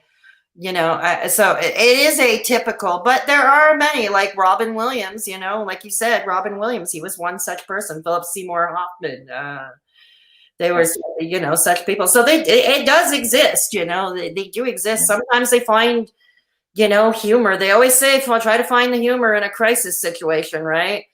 And I think, like with COVID-19, you go on Facebook. It's funny how different social media platforms differ. Just the mentality is, or the tone, if you will, is different. You go on Facebook. There are all kinds of jokes and memes about toilet paper, about COVID-19. Right. All kinds of jokes, play on words like a great drink, a great cocktail, drink the quarantini, all that, you're going to find all kinds of humor on Facebook. But on YouTube, okay, I find a lot of people don't find it funny at all. They don't want anybody making jokes about it. No jokes. Right, you're absolutely right. It's got a totally different jokes. And it's like anybody who dares do it is going to get chastised big time. I've seen it. It didn't happen to me, but they're going to get chastised. But I have seen it with other YouTubers, with other content creators. They've been getting chastised. But you go on Facebook, on the other hand, that's all I'm seeing, is the, the memes and the jokes and the play on words, right? That's all I'm seeing. One time I stumbled across a place called Reddit. I'm sure you've heard of it. Reddit?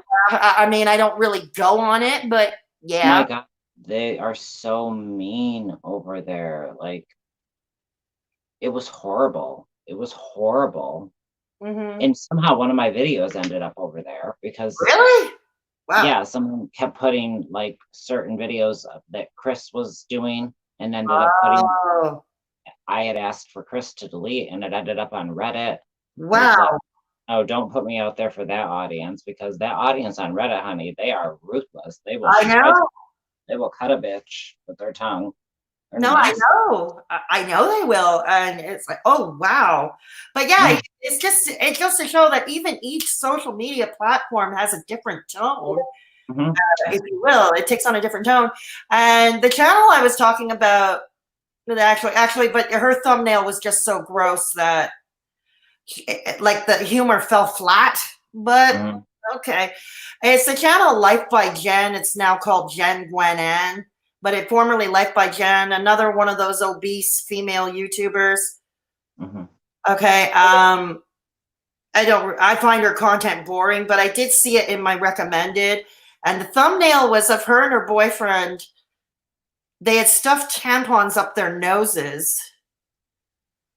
And they used a sanitary napkin, like a lady's sanitary napkin, as a mask to cover their face. Now, okay, this was their idea of humor, and I thought it fell flat. I thought it was gross. I wasn't insulted. I wasn't angry. I just thought it was, it's just gross. Maybe because I'm on Facebook so much, I'm used to seeing all the memes, and I saw a lot of stuff a hell of a lot more clever. You know? Right, yeah. It fell flat for me too. But you saw that too, huh? Yeah, it fell flat. I don't find that kind of humor funny. No, I found it. But it's not offensive. I didn't think it was offensive either. I thought it fell flat. It was a little gross. It's weird because like people, what offends me might not offend you. You know, something might offend Heart's Love that doesn't offend either one of us. You know, yeah, exactly. People, humor is very it's subjective, I think. Absolutely. Subjective. But there were other content creators that came barreling out, you know, with reaction videos to this. And they were like super, super angry. Although one of them who is a reaction channel, I actually understand where she's coming from, and that's Cupcake Vegan for Life. I understand where she's coming from because she's been sick lately, and she may or may not have, she was saying in her most recent video, she may or may not have COVID-19, but she's very sick with a fever and all that. And she was talking about in her video how she cannot get a doctor to test her. No. She can't. She's from somewhere in the northeastern United States, so, but I don't know what state. She does not say what state she's from. Because I called about one of my prescriptions today, and all of a sudden the line to the doctor said, if you think you have COVID-19, press 9. Do not come into the hospital. Like, wow. They, you know, I get it because it's a virus and there's really nothing that they can do other than hydrate you, and you are putting people at risk. But I think one thing young people have to be they have to be a lot more like intelligent and vigilant and think about what they're doing, because young people think, well, I'm not going to die from it. You know, my immune system's healthy enough to fight it, but then they bring it home to their parents, you know, like people don't think, you know, things die off so quickly if people can just back off, you know, and that's why I'm really impressed with like the governor of Ohio, for instance. Fast, quick, you know, and people got really, really upset with him. I've been seeing that too with certain people. But back to what I was saying, like what I said, like I can understand somebody like Cupcake, I don't know what her real name is, Cupcake Vegan for Life. I can understand her not finding any humor in any of it because she's going through it herself, and she has the added frustration of not being able to get looked at by a doctor where she lives. And I thought, this is insanity. She's sick. She's not getting better despite her best efforts, and she wants to be looked at, you know, like anybody should have that right to health care. You know? That's insane. That's insane. I understand her frustration, you know. Yes, of course. Suddenly, all of a sudden, you feel like you're living in a third world country or something. Like, you know, the only thing that I've ever been like familiarized with in terms of the way that this feels is like movies. Horror movies like Quarantine or you know, Contagion, you know, these movies where there's these big breakouts, viruses, and suddenly it's all apocalyptic, and that's not in my at all what this is, you know, but that's sometimes what the fear mongers, you know, when we push people to be afraid, a lot of gets made. A lot of money gets made. Yeah, you know, like I'm not really afraid of coming down with COVID-19 because And I think the reason for that is like exactly how Carrie the nosy housefrau described it in her last live stream, that those of us with the chronic illnesses have basically been in practice all the time. We're used, this is, for people like to self-isolate and all that, or wash their hands more often. Teachers now. Oh yeah, it's like wash their hands more often. Like, this is normal life for people like us. Right.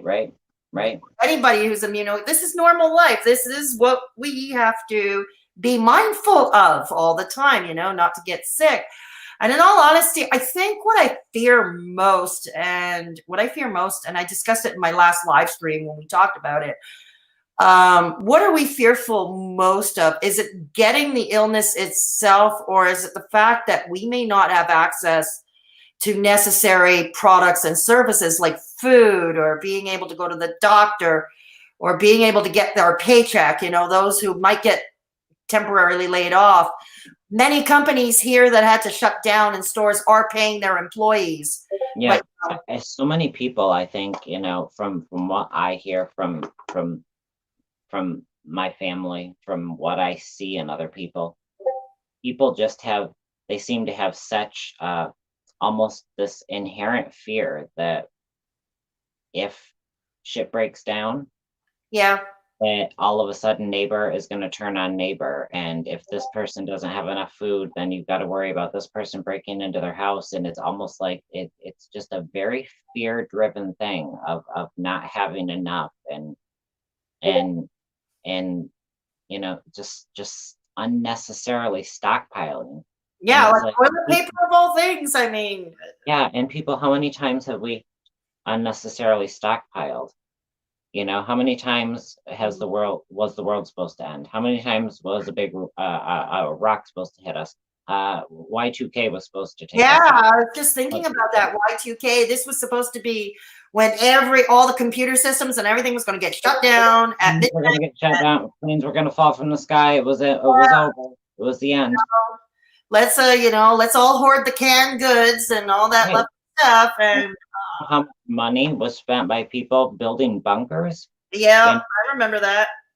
Like a lot of whenever there's a lot of money to be made, you've really got to look closely at what the truth being told is. You've got to. Absolutely. We live in a world that can be very, very corrupt. We as humans can be very, very corrupt. Absolutely. We can be corrupted easily by things. Even good people turn bad. I mean, we've seen that. Hang on, let's address the chat for a second. Meg was saying you're not allowed to go to the PCPs here either. What's a PCP, Meg? Sorry. Primary care physician. North America? Meg is in Ireland, so things are... primary care physician. Pardon me? It's primary care physician. Oh, okay. It's universal. Okay. I thought it was a special type of clinic they have in Ireland or something. I think maybe. I don't know. Okay. Okay. Primary care physician. Okay. You're not allowed. Yeah. Here too in Quebec, my GP is offering telephone and Skype consults. Like if I need my thyroid prescription, if I need my thyroid medication, my Synthroid, if I need a refill on my Synthroid, he's likely going to call directly my pharmacy. I won't have to go in and see him. That's good. Yeah, well, I have hypothyroidism. I'm going to be on Synthroid for the rest of my life, so that's not complicated, Resting bitch face. My husband's clinical rotations at the hospital. It's a huge relief. Yeah, resting bitch face's husband is a nursing student. God bless him. We need more nurses. He is. God bless him indeed. So he is he's really learning his chops now. I would say he's really. I came out of a hospital one time with that paper, and I saw PCP on it for primary care physician, and I didn't know at that point that that's what it was, and I thought that they had drug tested me and were telling me that I had PCP in my system. So I flipped out on them. Oh shit! No, yeah, PCP. That was quite an embarrassing way to find out what PCP meant. So. Yeah, it was known as angel dust back in my day. Yeah. Angel Dust, it was called. Yeah, I remember that. Yeah, Meg confirmed it means GP, general practitioner. Yeah. Daphne said she had a phone appointment today with her doctor. Yeah, that's the new normal these days. That is the new normal these days, you know. My doctor called in my scripts for me. Normally she comes to the house to see me. And she didn't come. I didn't want her to come. You know, I never really want visitors, but yeah. So yeah, because like I know my doctor is offering Skype and phone consults now, and yeah, the lady who's running the lady who, excuse me, who owns the clinic, is offering these sessions. Yeah. Daphne says, yeah, thanks. Just all of my appointments are being switched to phone or video. Yeah, I think that's a lot of it. That's like I was saying, that's a lot of us these days, Daphne. Yeah, exactly. You know what, Jason? If you're looking for a mate, I was going to make a joke. Do you mind if I make a joke? Sorry. Make a joke. I need to sift it. It may fall flat because I don't pretend to be a comedian. I'm not funny. So I was going to say, whatever you do, don't use the same dating site as Nikocado Avocado.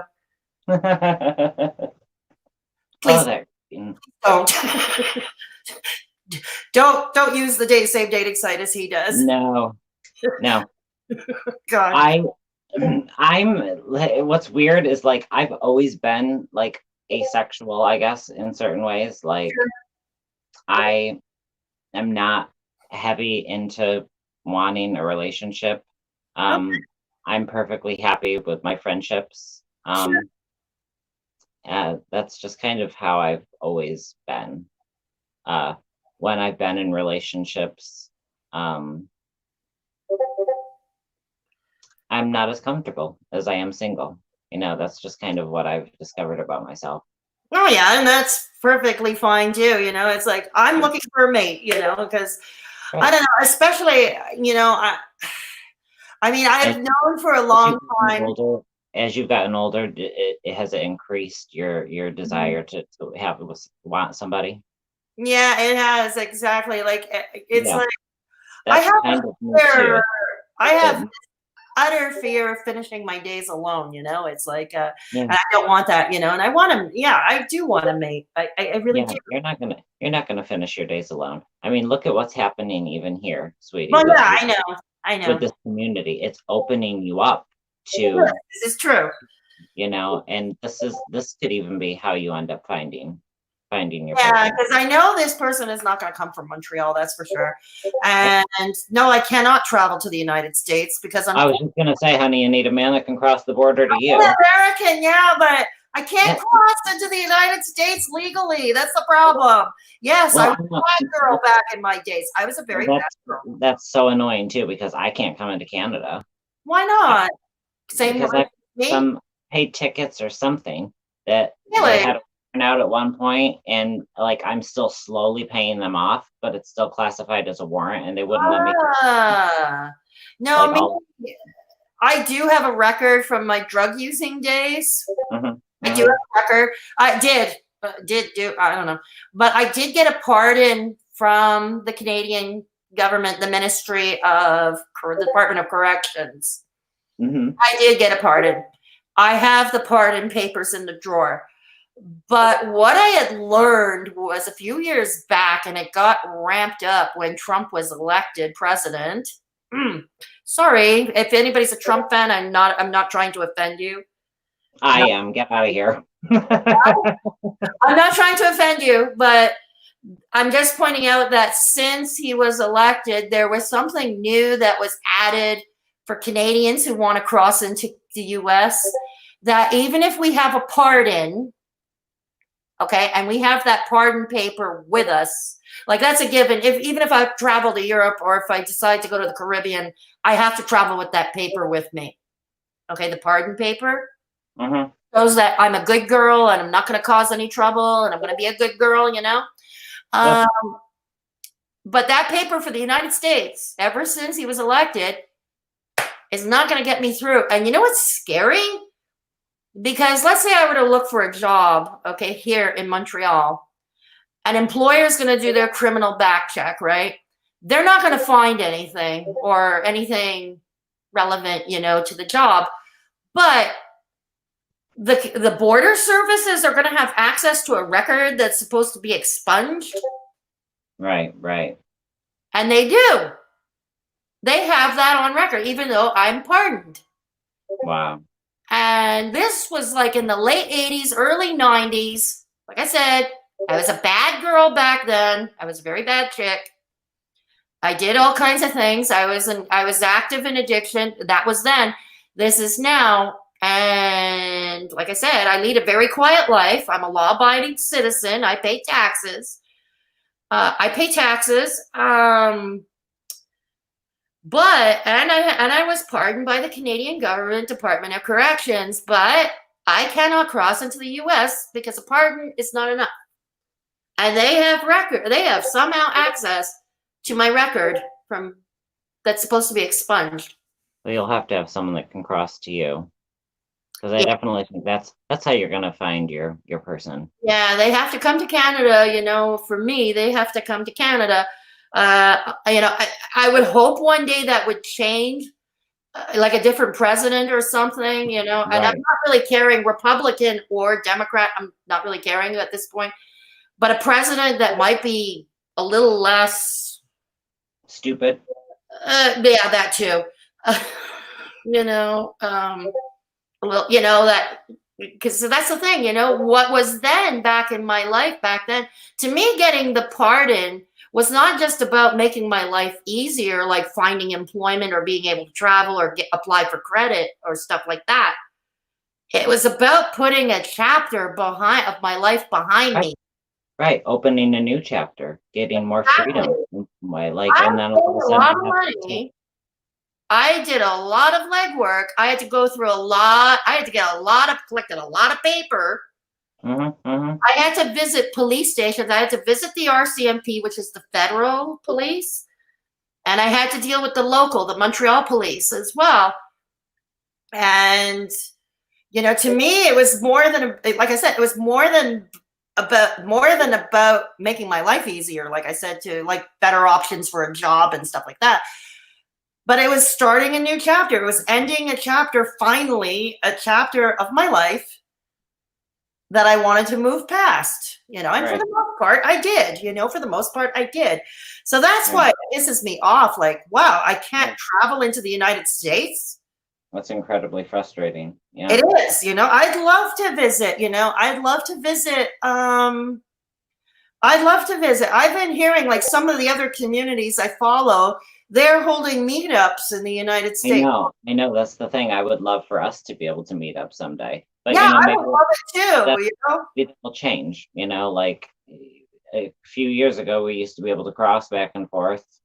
Now we can't. Maybe a couple of years down the road, we'll be able to. Who knows? Who knows? I mean, now with COVID-19, nobody's moving anywhere, but nobody's moving anywhere. Hopefully, but that's not going to last forever either. The COVID-19, it's not going to last forever. No. Think of all the other things that have come along. Swine flu. No, I remember that 10 years ago. Bird flus. Yeah, I mean, there are things that have come along and have caused bouts of mass hysteria. We've just got to remember that to be calm, to be prepared. But being prepared does not mean being greedy. Doesn't mean stockpiling. It means simply being prepared and being a little bit more cautious. Using precaution. Don't lose your goddamn head. And that's what seems to happen. Everyone's losing their head, and everyone's going for toilet paper. And I'm missing the connection there. With this whole toilet paper thing. Like, are we going to build a fort? I don't really, yeah. Or I don't understand somebody's yard. Yeah. Are we doing this to TP somebody's yard? I mean, like I said, but this too is going to end, this COVID. This Absolutely. too is going to end. Even my own mother, who's in her 70s, she texted me earlier. Her and I, we don't really talk that much. We don't have that great of a relationship. But once I decided to check on her to see how she's doing, I sent her a text to see how she was doing. Mm-hmm. And I don't want anything bad to happen to her either, Right, of course not. And so I texted her to see how she was doing, how she was holding up, not necessarily her health, but how she's holding up with she's in Toronto. She lives in Toronto.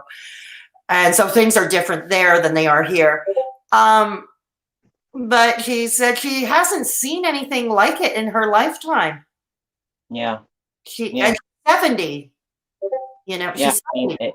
it's definitely something that I think, but you also look at it and you just think, when people say I haven't seen anything like it in my lifetime, you also think about the fact that we have a lot more coverage now. We Yeah. news outlets, cameras, we're up internet. We are more connected in the global world. Right. We're so connected in that way that, and when there's something that we're panicked about, that's all we're focused on. I Exactly. think And it is a double-edged sword, all this connectivity in this age of digital media. It's a double-edged sword. It is. In one way, we are able to get our news faster. right. We are able to check on other people. We're able to interpret it our own way, and we all don't interpret things the same way. And what I hear, it's almost like the whisper game. Remember in school, one person would whisper. Broken telephone. We called it broken telephone. Yeah, like it's something. It's a very similar concept when you think about information being delivered to people.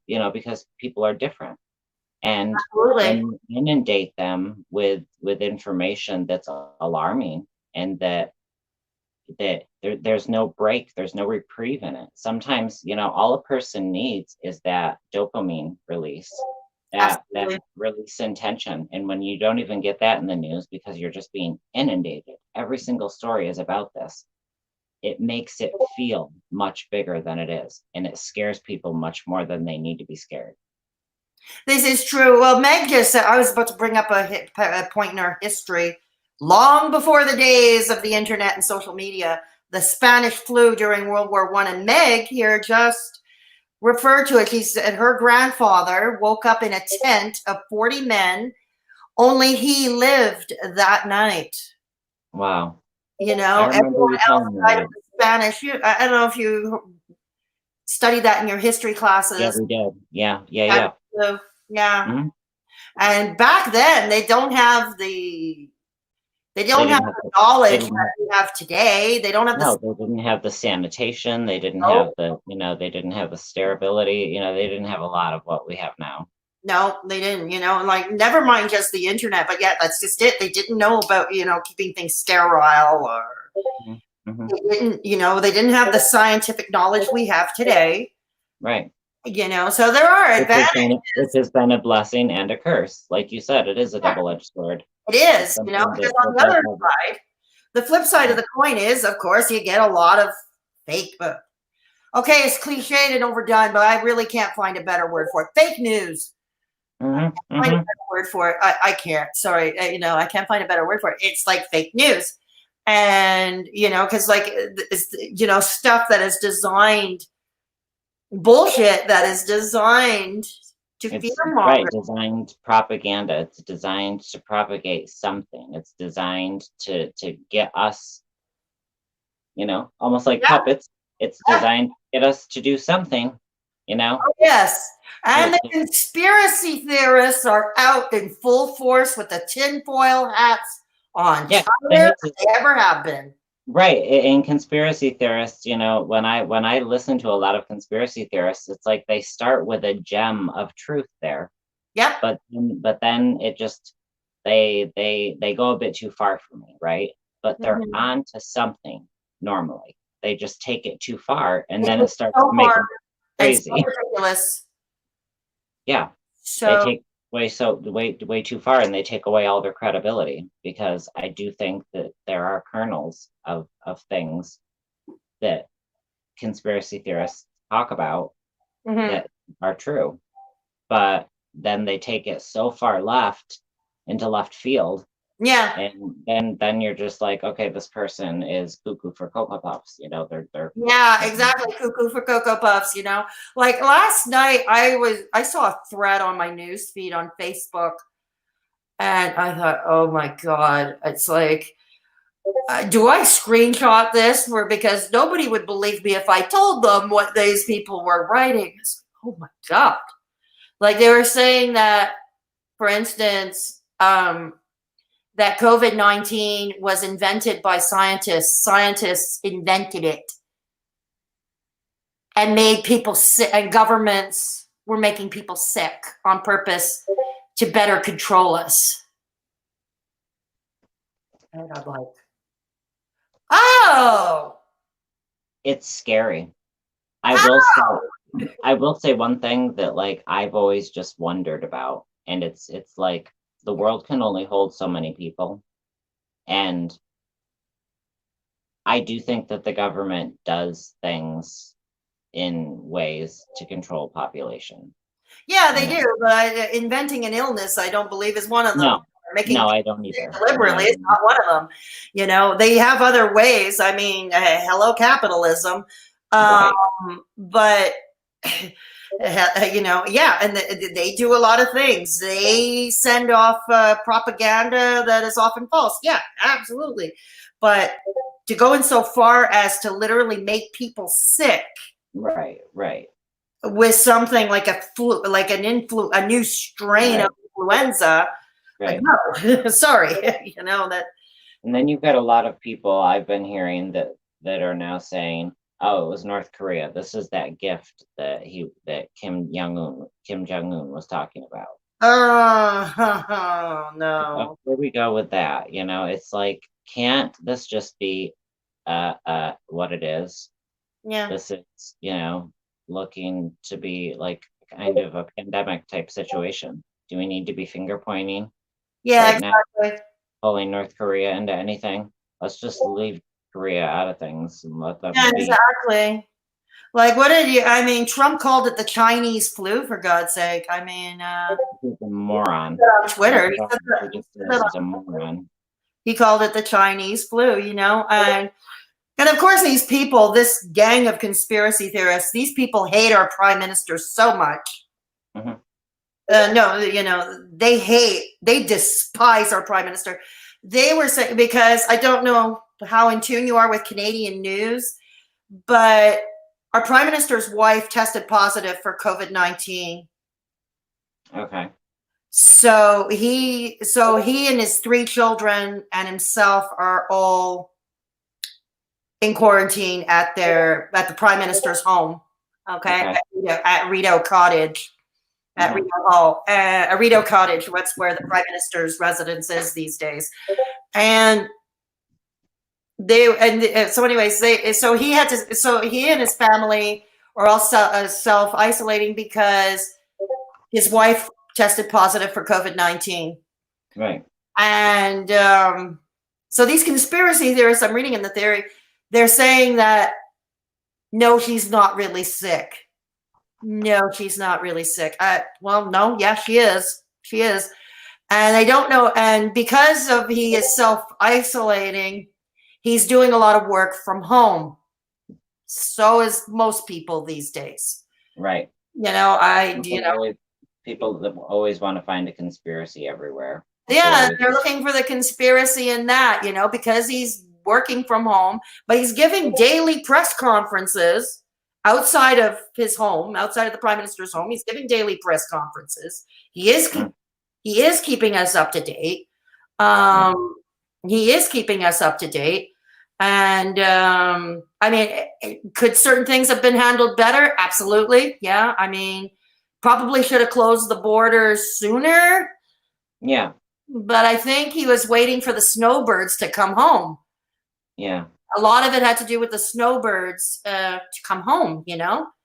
Yeah. A lot of, you know, snowbirds usually don't come back until April. Some of them might come early in March, but most of them usually only come back home in April.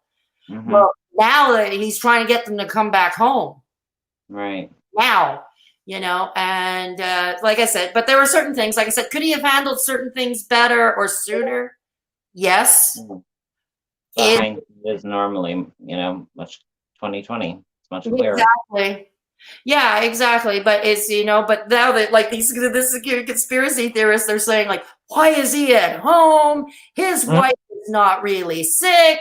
Oh yeah, you've got to explain everything to them. They'll find conspiracy in everything. Yeah, And exactly. I've got an uncle who's that way, and I just call him Touched. God bless him, but I call him Touched. He's a wanderer. He's the walrus, cuckoo cachoop or something. He did too many drugs in his day, I think. Oh dear. Okay. Well. Oh man. So it's like, so yeah, that's what they were doing, and they were saying, and then once again they bring in. It was just I don't remember all of it, and it's probably a good thing that I don't. And but I'm just telling you, I've always seen the ridiculous from these people. I've seen but just when you think you don't see anything more ridiculous. Then they come and really startle you with more. It's like, wow. It's kind of like Trisha Paytas. It's kind of like Trisha Paytas. That's when you think you can't sink any lower. Surprise! Yeah. It's like there she does. It's what Chris was doing with us there for a while. It's like just when we thought, just when you thought it was safe to go back on YouTube, and then the freaking book comes out, or it's like, oh my God, dude, shut up, just shut up. Oh, his canceled book. Yeah. Oh God, that should have been canceled itself. Oh. That book. And I hate that he said in that book, young man. I hate that he called me a young man, because it's like, dude, you are like 5 years younger than me. Yeah. And he called, granted, he looks like he's about 10 to 20 years older than me, but that's neither here nor there. It's insulting to be called a kid by somebody who's like 5 years younger than me. Right. No, exactly. I was thinking about that. Yeah, it's like I keep forgetting that he is younger than you. Yeah. And he looks a lot older than you. I mean, I'm not a shallow person, but yeah, that's true. So for him to call you, I'm just saying, for him to call you a young man or like little man or it was just patronizing. Exactly. It was all patronizing. It was all passive aggressive. It was no different than the way that he was talking to everybody in his comment section. He was attacking. Oh God. He was attacking his fans. He was even misinterpreting constructive criticism in people that were really trying to still say that they cared about him. He was just attacking.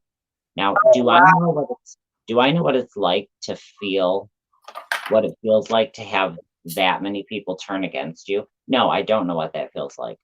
But I do know myself well enough to know that I wouldn't have ever acted like the asshole that Chris acted like, and refused to accept any responsibility or accountability for the way that he was being irresponsible with topics that you've got to be more careful with.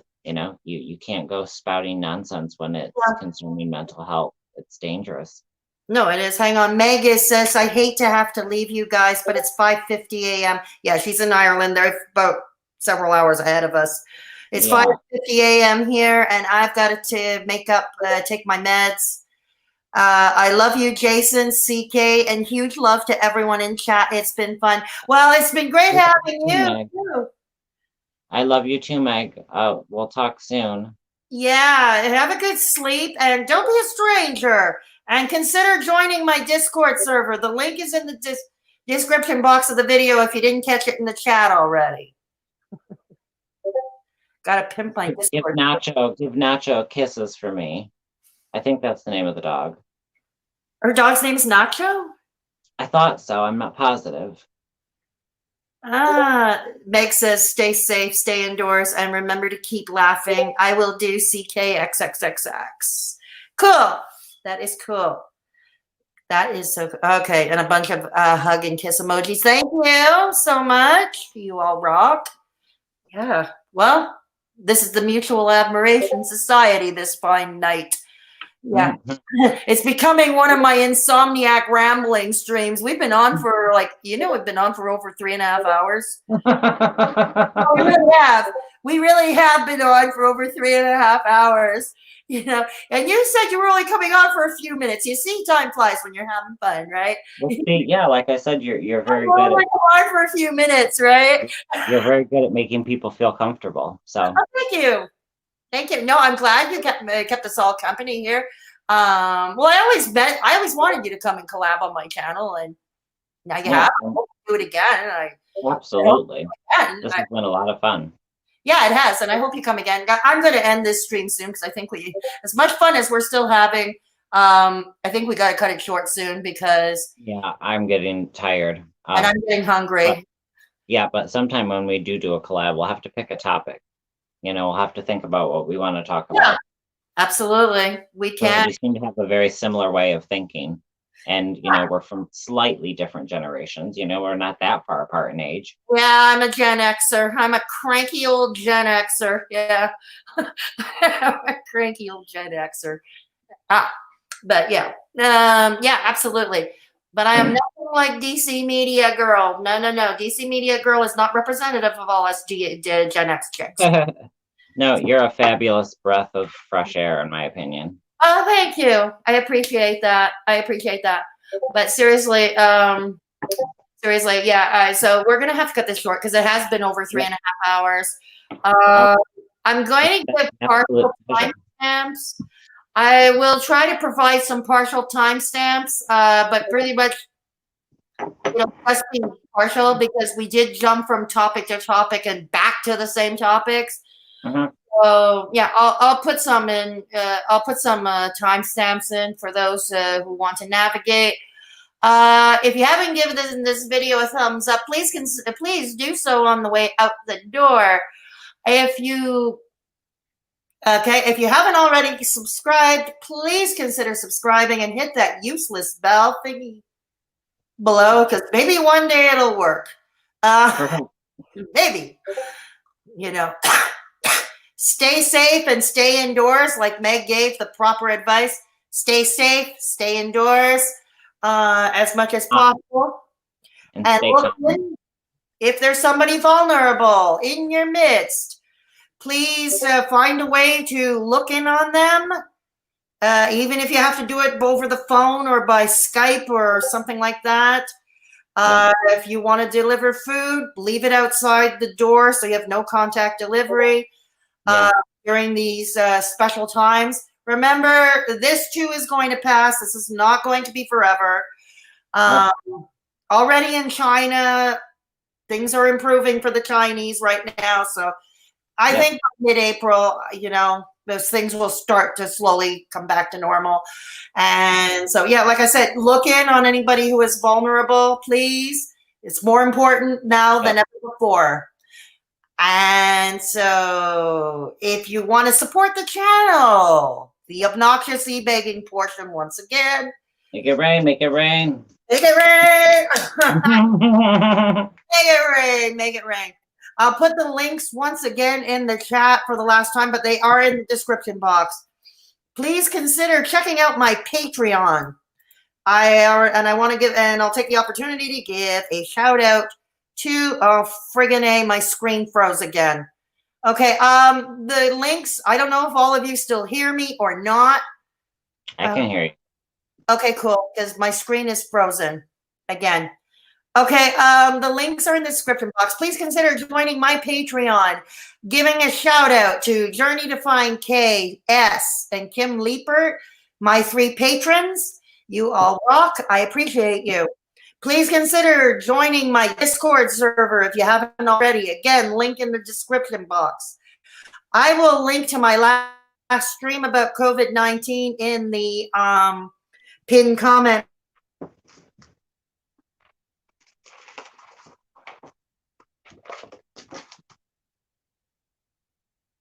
Oh, you froze on me. I can't hear you.